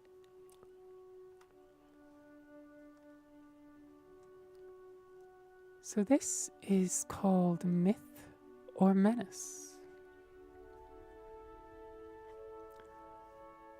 Many investigators have attempted to solve the riddle of the Thieves' Guild, despite repeated proofs that no viable Thieves' Guild exists. The rumors persist. Whenever historians search for evidence of this shadowy organization, nothing is found. Witnesses know nothing. Safe houses are empty. Fences turn out to be simple businessmen. Let me clarify by stating that thieves most certainly do exist. They rot in dungeons all across Tamriel. Balbs, if you're going to cause chaos, I'll need to get you off the desk. You go. There you go. There, okay. I can give you scritchies there. There you go. Let me clarify by stating that thieves most certainly do exist. They rot in dungeons all across Tamriel. Certainly, bands of thieves working together commit crimes. On rare occasions, there have even been documented cases where persistent bands of thieves have worked together for years at a time, committing thefts and other crimes. However, a guild is different than a band. A guild implies an organization with membership roles. It would have a financial structure, which would include member dues and some other means of securing funds. It would have rules of conduct or behavior. It would have a hierarchical leadership structure. Within this structure, there would be methods of advancement and succession. The best documented case of a thieves' guild was found in Morrowind. For a brief time, Gentleman Jim Stacy ran a ring of thieves that robbed wealthy merchants and nobles all across the island nation. During the recent Nerevarine incident, the Fighters Guild and the shadowy Morag Tong eliminated this band of thugs. The final fate of Gentleman Jim Stacy himself is not known. The Morrowind Thieves Guild did have a financial structure and a leadership structure, and satisfied many of the conditions of a true guild. However, it was short-lived. Public knowledge of Stacy's group lasted for only a few years at most. Although the Fighters Guild has claimed credit for wiping them out, some historians believe the group merely went deeper undercover. The problem with determining the non-existence of the Thieves Guild is quite logical. It is not possible to prove a negative. I cannot prove definitively that the Thieves Guild does not exist, only that historians have been unable to document one.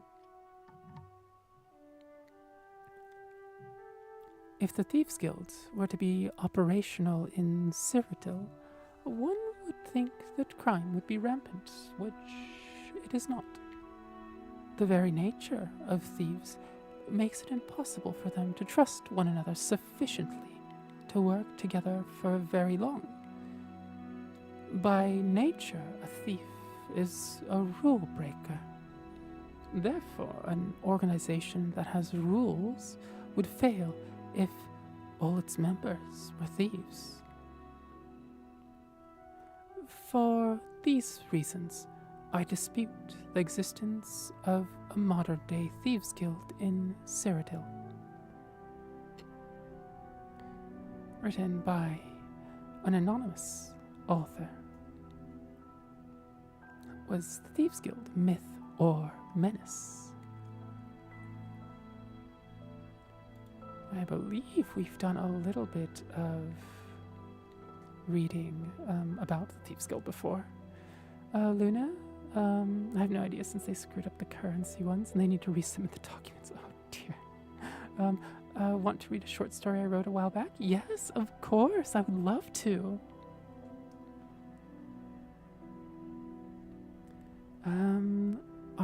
You are in the Discord, right? Would you like to just link it to me there?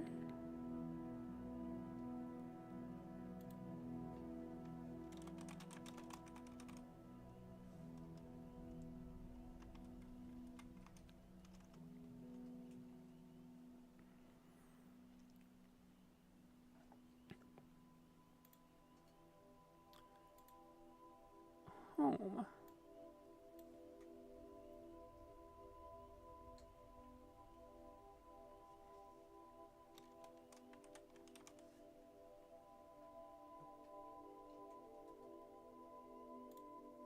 There we go. Ye will do. Okay. Can't wait to read it.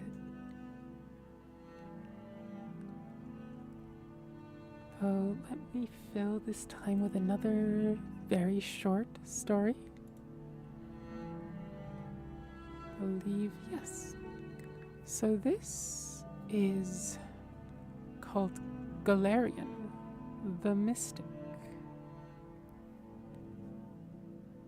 who is the creator of the Mages Guild, which we talked about a little earlier. So this is called Galarian, the Mystic. During the early bloody years of the Second Era, Vanus Galarian was born under the name Trectus, a serf on the estate of a minor nobleman, Lord Gernasse of Solikik on Ker. Trectus' father and mother were common laborers, but his father had secretly, against the law of Lord Gernasse, taught himself and then Trectus to read. Lord Gernasse had been advised that literate serfs were an abomination of nature and dangerous to themselves and their lords, and had closed all bookstalls within Solisik on Care. All booksellers, poets, and teachers were forbidden, except within Gnas's keep. Nevertheless, a small-scale smuggling operation kept a number of books and scrolls in circulation right under Gnas's shadow. When Trectus was 8, the smugglers were found and imprisoned. Some said that Trectus's mother, an ignorant and religious woman fearful of her husband, was the betrayer of the smugglers, but there were other rumors as well. The trial of the smugglers was non-existent, and the punishment swift. The body of Trectus' father was kept hanging for weeks during the hottest summer Solisik Gonker had seen in centuries. 3 months later, Trectus ran away from Lord Gnas's estate. He made it as far as Eleanor, halfway across Somerset Isle. A band of troubadours found him nearly dead, curled up in a ditch by the side of the road, nursed him to health, and employed him as an errand boy in return for food and shelter. One of the troubadours, a soothsayer named Heliand, began testing Trectus' mind and found the boy, though shy, to be preternaturally intelligent and sophisticated given his circumstances. Heliand recognized in the boy a commonality for Heliond had been trained on the Isle of Artaeum as a mystic. When the troop was performing in the village of Potenza in the far eastern end of Somerset, Heliond took Tractus, then a boy of 11, to the Isle of Artaeum. The Magister of the Isles, Iacasis, recognized potential in Tractus and took him on as a pupil, giving him the name Vanus Galerian. Vanus trained his mind on the Isle of Artaeum as well as his body. Thus was the first Archmagister of the Magus Guild trained. From the Sidrics of the Isle of Artaeum, he received his training. From his childhood of want and injustice, he received his philosophy of sharing knowledge.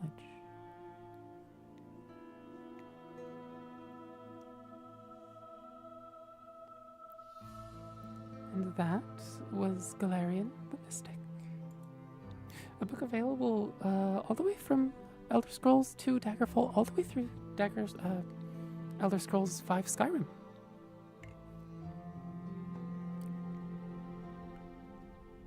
Let me...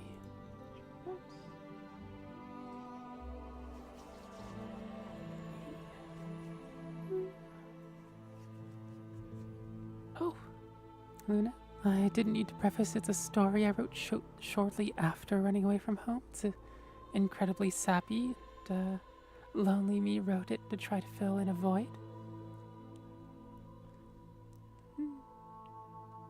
There it is. I see it.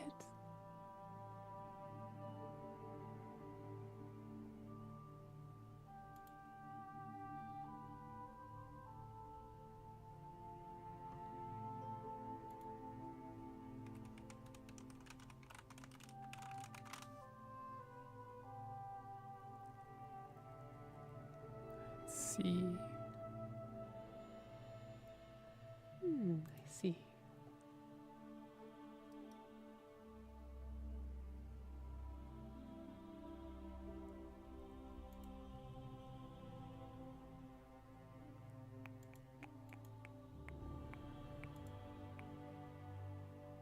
There we go. Let me...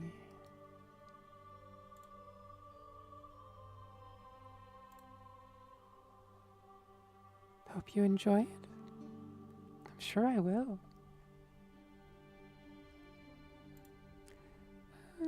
I don't know if I have Windows Office installed on this machine. Do I have anything that can open docx files?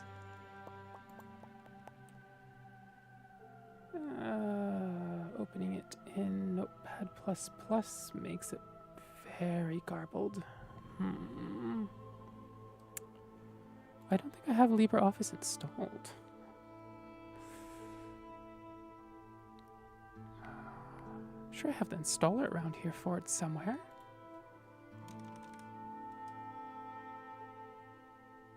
Evidently not. I can dump it into an MD file and send it. Or a plain text file, if you could.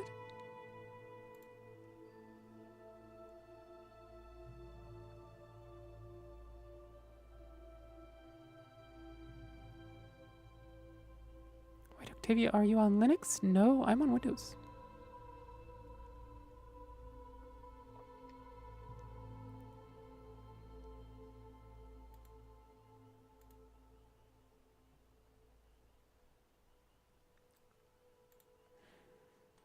Kind of surprised that I don't have OpenOffice or LibreOffice installed. Then again, I've procrastinated on a lot of things with this particular system. Maybe upload it to Google Drive and open there. Not without Luna's explicit permission.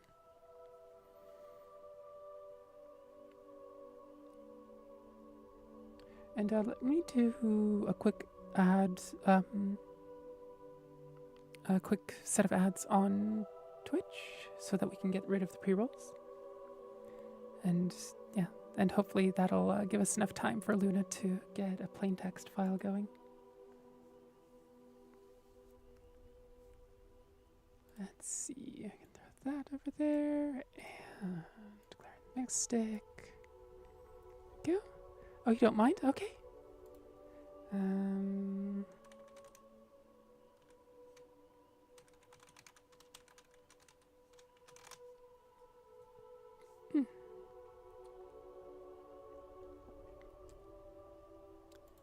Let's see. You'll probably need word wrapping if you open the .txt. Yeah. Oh, there it is. Oh. There's the text file. Perfect.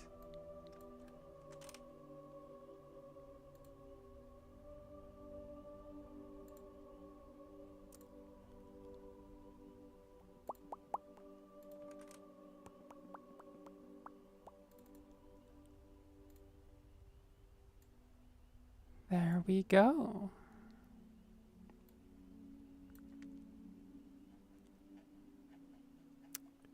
And let me do that and that. Then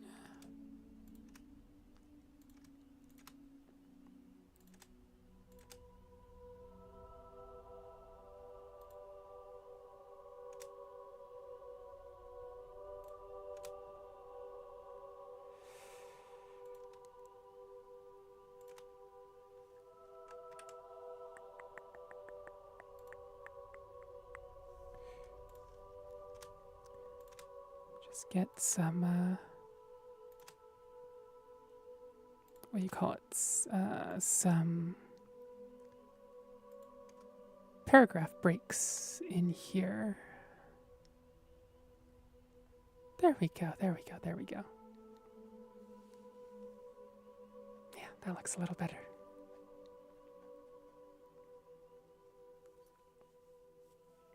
Okay. Got the file.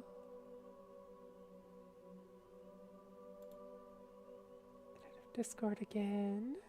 And the ads are almost over.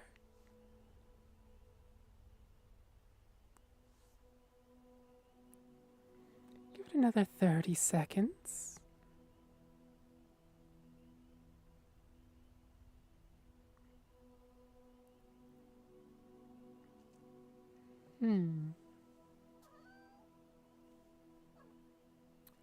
Let's see.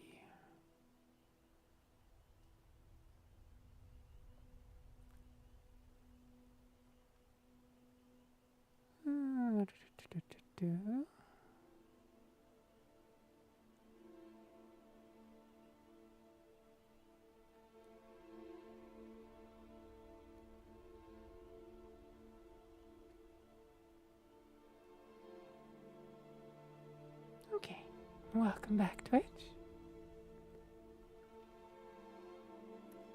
And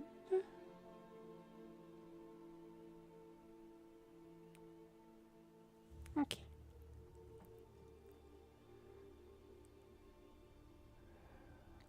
So this is a short little story. The name of Cafe, written by Luna Request.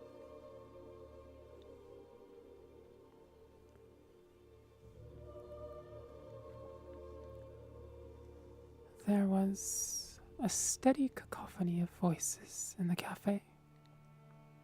It was 2:45. The lunch rush was just starting to a bit. Lily looked around, her eyes puffy and burning from crying, looking for her best friend. Tucked away in the corner, her eyes caught the unmistakable outline of Luna, although Lily chuckled a little at her getup. A black hoodie with sunglasses. She looked greatly out of place in the dimly lit cafe. Walking over, she tried to hide her sorrow and started to speak in a cheerful voice. I almost didn't recognize you at that getup. Her voice broke slightly, betraying her facade. What's with the sun? What's with the glasses? I know the sun's out and you're a night owl, but it's a bit silly to wear them indoors. Luna slowly removed her hoodie before gingerly removing her glasses. She winced in pain a little as she revealed the black eye. Luna's voice shook as she muttered, "You should sit. I've got some stuff to tell you." Lily sat on the sofa across from Luna, taking the weight off her aching heels. Luna spoke before Lily could even think. I got you your usual cafe latte." Luna nodded. A waitress materialized, almost as if to confirm Luna's statement, saying, "Iced Americano for the gentleman and a cafe latte for the lady." Luna turned her head, hiding the black eye, and gave a practiced smile as the waitress turned.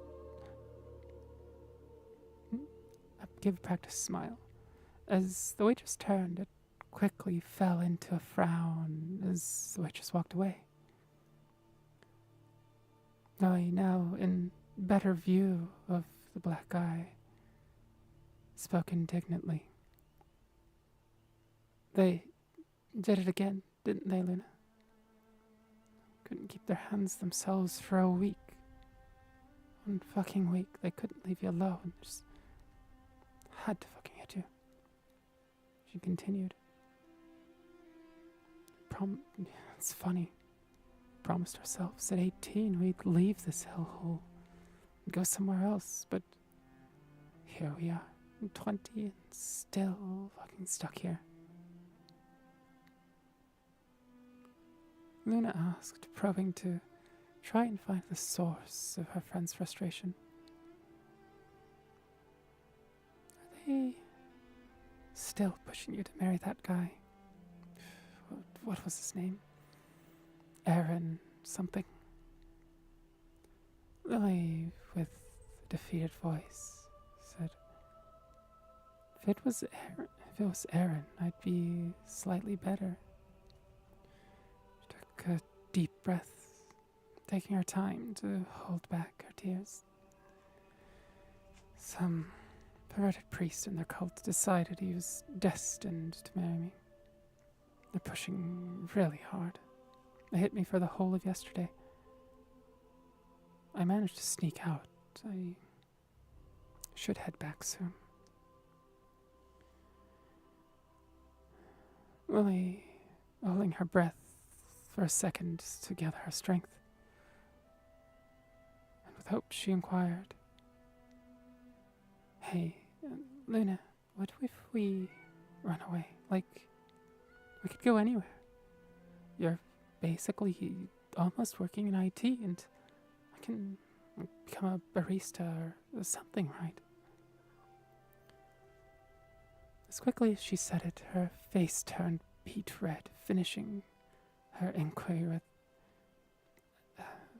"Forget it, it's a silly idea.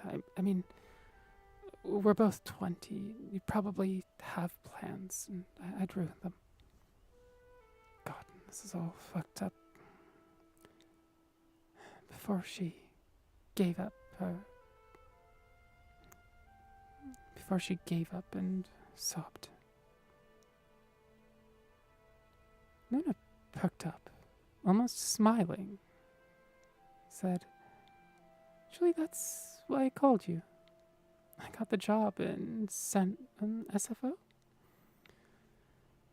It was supposed to be remote, but they heard my parents ranting during one of the meetings and felt it would be best if I moved to my own place. In the back of my car are all of my things, and I came to ask if you wanted to join me." Lily asked in disbelief, "You mean they know you as Luna?" Her face lit up. that they're okay with it? Luna smiled even more. Yeah, it was like you said. I actually applied as Luna. They knew I'm trans, and they were super cool about it. The manager who took over last week, her name's Zoe. She's also trans, and it's just great not to be alone.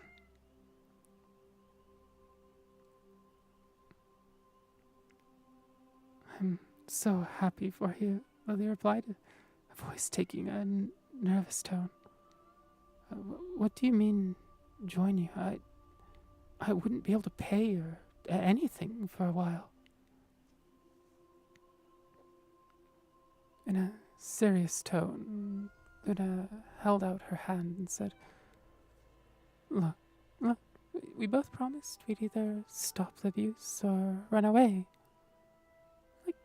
We're, 2 years late? But we can do it now. Properly. And you don't have to worry about paying me back or anything. You're my best friend. We can figure it out. Lily, holding back a torrent of emotions, her voice broke as she finally said, You really mean that? We can leave. Luna tightly held her hand as if she would disappear the next second, and a happy tone said, Yes, I really mean it. Almost as soon as she said it, her voice shifted. She needed to get some stuff out of her system. It had a strange uncertainty Luna's voice had never had. Actually, there was something I wanted to talk to you about. Talk about before. I wanted to talk about it before, but I just didn't know how, and I needed to talk to you about it before we leave. I just wanted you to know that I know whatever we talk about now has no effect on SFO stuff. I wiped a few tears and replied, Sure, I guess. Do you remember that party we were in 11th grade? I do. It was the first time I met you, and neither of us was hurt before. God, remember that shack behind the storeroom? We'd sit there during the break, and we'd both cry and comfort each other. The party was wild. I think we'd never had so much fun before or after. Lena looked at the ground, afraid of what she'd see on Lily's face. She knew she was bringing up something awful. And she knew she was bringing up something painful. You remember the end? You asked me something and I ran away.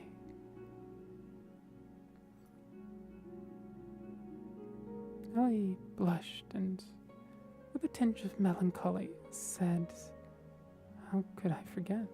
It was the first time I confessed to someone and you ran away. You came out as trans the next day when I got angry and asked why you ran away. She got up and sat on the couch Luna was sitting on. She pulled Luna close to her and slowly ran her finger through her hair, knowing it would comfort her friend. Luna, with a little bit of confidence, said, I wanted to answer that question. You asked me since then about people I have liked, and I've always been afraid to answer. Her eyes, still firmly planted on the ground, slowly blurred as fear enveloped her.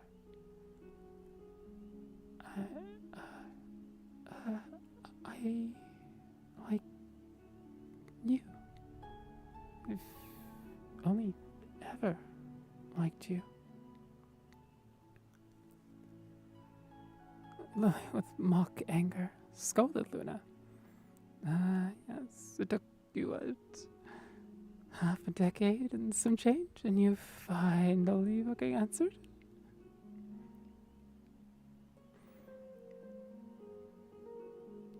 It took 6 years to tell me what I wanted to hear all that time. She suddenly pulled Luna close, holding her till she wasn't looking at the ground. She waited a little before slowly kissing her.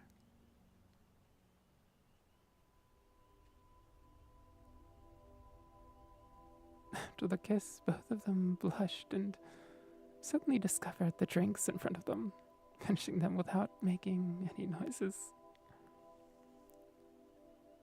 Luna, after finishing her drink, apologized. I'm sorry it took so long. She waited a while without a response and looked at her watch. It's 3 right now. If we hurry, we can make it to your place by 3:45 and grab your stuff and get on the road. Your mom gets off at 4:30, right? Lily snapped back to reality, processing the information, and with an earnest smile full of hope, said, "What? Sounds like a plan."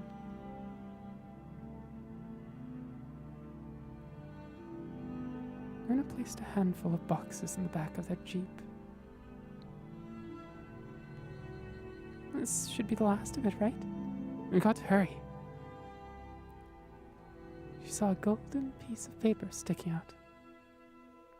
She opened the box to find a heart made of golden paper sticking out at the top. You still have this? Lily smiled and replied with a strange melancholy. How could I not? It was, the 4th grade? You brought a bunch of paper for some project, and it had been one of the worst days. If it wasn't for you that day, I don't think I could have made it. That was silly, but that gesture made me realize I still had hope. Lily jogged up to the passenger side door and climbed in. Her leg slipped, causing her to hit the glove box, jarring it open. She closed her door. She looked at the slightly yellowed envelope with a scratched up red heart. Luna sat in the driver's seat, starting the car, not paying attention to Lily. Shit, we're cutting close. It's 4:20. I'll head via the old creek. She shouldn't come by there, but it'll be a little more bumpy.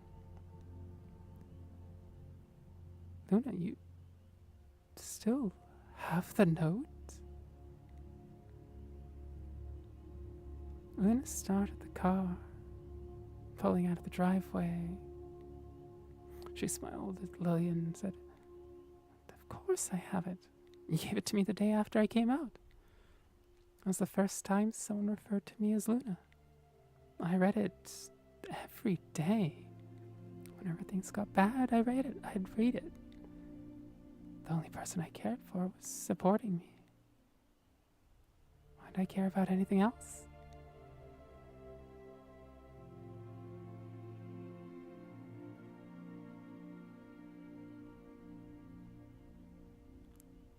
That's Cafe by Luna.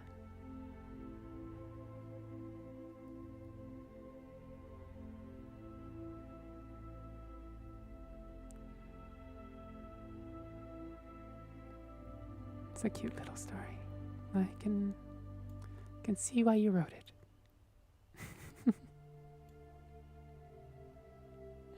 Big old blush from Luna.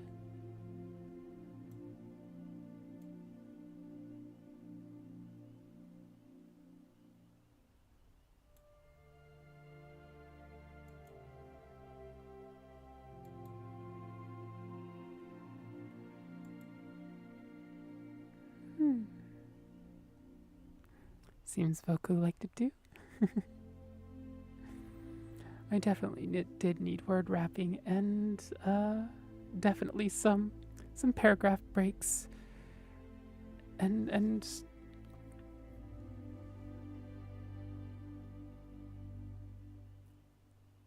definitely a couple spell checks here and there. I was effectively editing as I was reading. I'm glad you guys liked it. Definitely.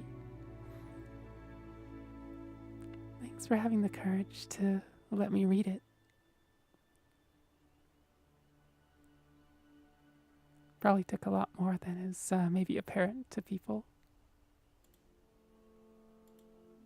It's much easier to read in the docs. Sorry about the spell check and stuff. I flame EP brain past Luna. Yeah. And editing is usually best done by someone else, but also maybe it's harder to show other people a story like that.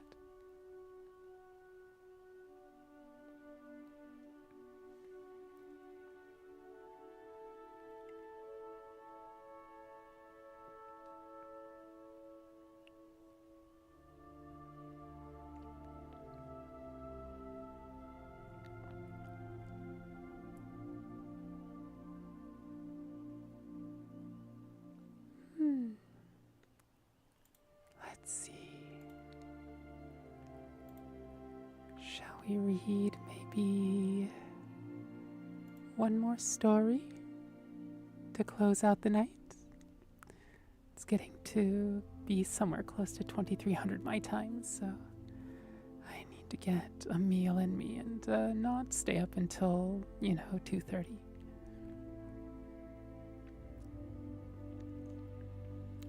I wonder.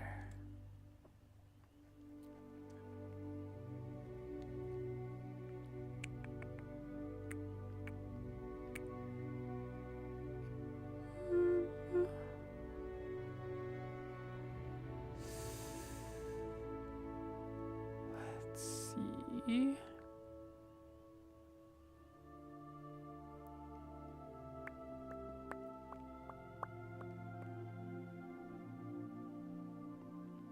Shall we read They're Made Out of Meat again?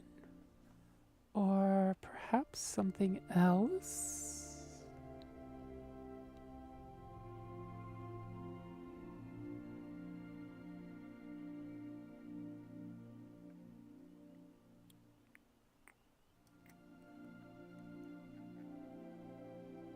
Maybe we'll do Nightingale Facts or Fiction.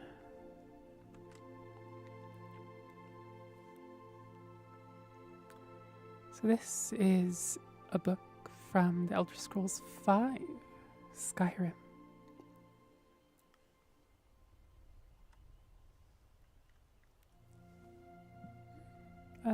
How about The Jaunt by Stephen King?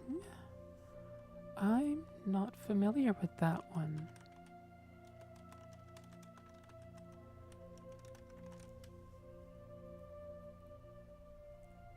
Horror short story.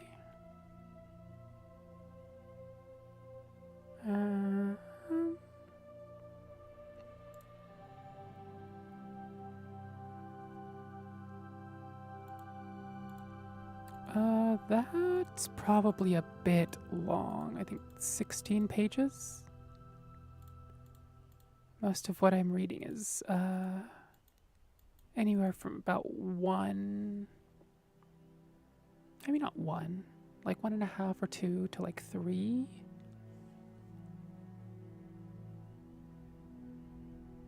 Fair enough.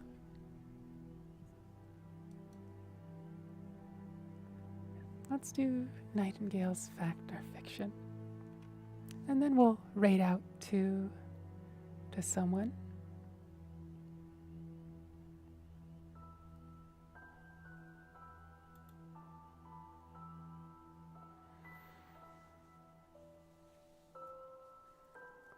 All right. This is The Nightingales. Fact or fiction? Mention the word nightingale to any thief worth his salt, and he'll laugh in your face. He'll tell you that the supposed avengers of the Daedric Lord Nocturnal are nothing but fictional characters who live nowhere else but within tales designed to scare young footpads into doing what they're told. But are they fictional?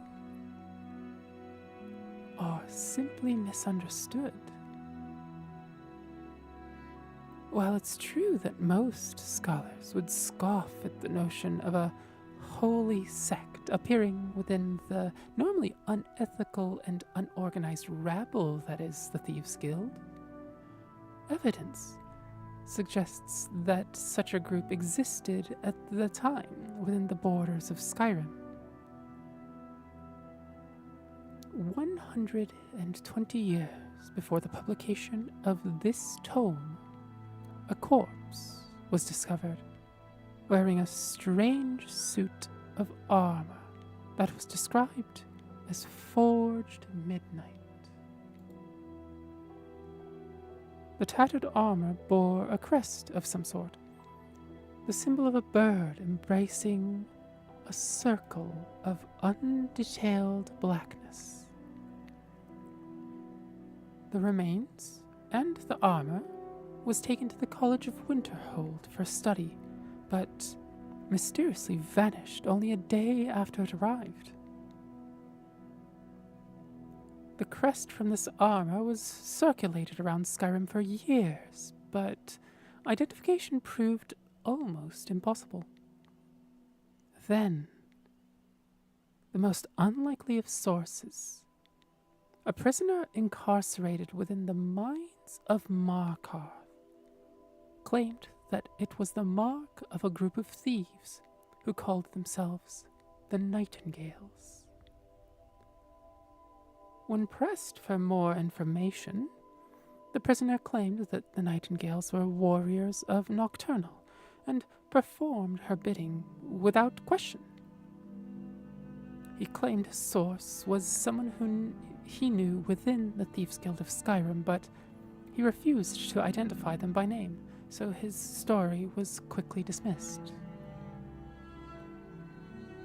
The second piece of evidence pointing to the existence of the Nightingales exists to this day just outside of Riften. Discovered at the terminus of a short pathway off of the main road stands a stone of unidentified blackened material. Carved into its face is the same avian symbol previously found on the dark suit of armor. To those that subscribed to the existence of the Nightingales, this was thought to be some sort of meeting place.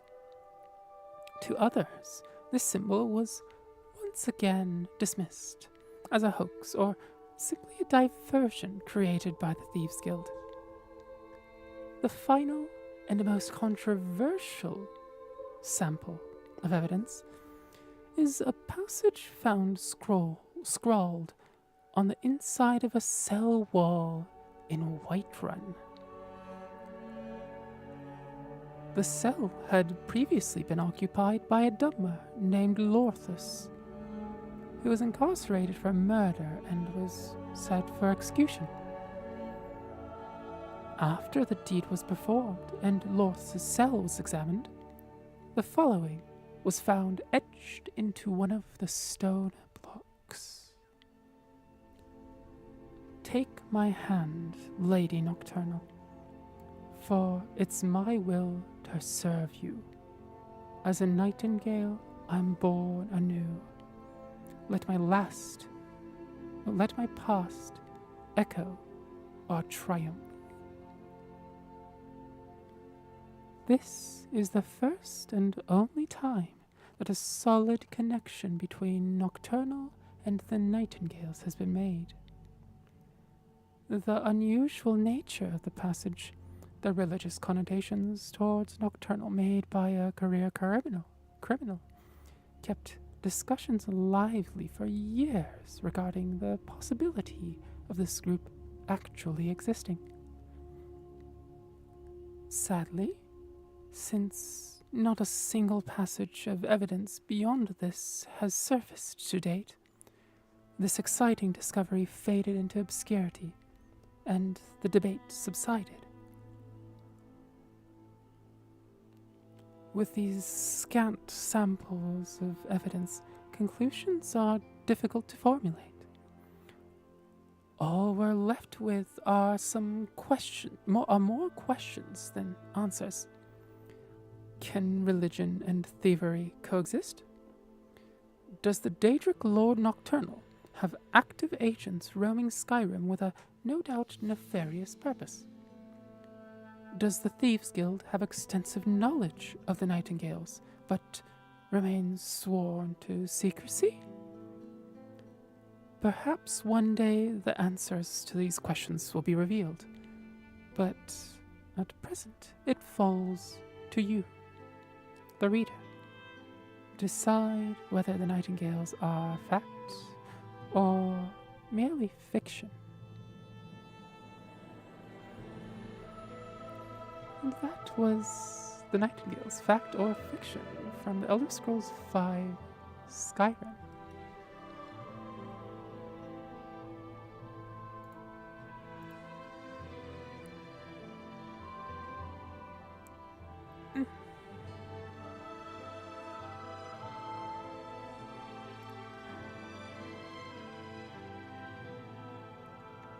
I think we'll wrap it up there. Thank you to everyone who came today, especially if you're still up and resisting the sleep.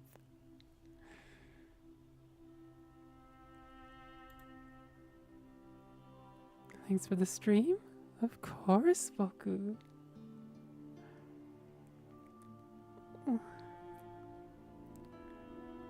I'll do what I can to finally get a music stream going, but not setting any expectations over the next week. Oh, Senti Demirn. Oh, Senti Demirn. Yeah, that's right. Seems I arrived late. Or is it just on time? Because you get to listen back through the stream right after this. Charlotte? Okay. Or is that Carlotta?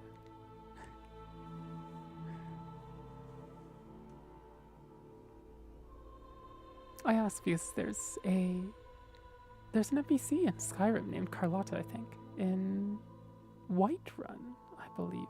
Charlotte. Okay. I'll try to remember that.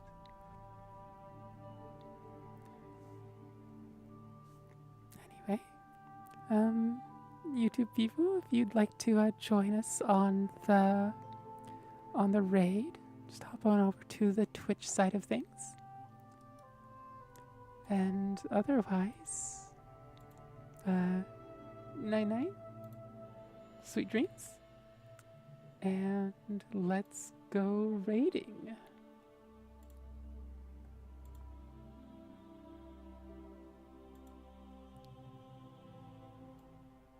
This is so lovely, Dabby. I'm glad you like it. Thank you for saying so. Oh,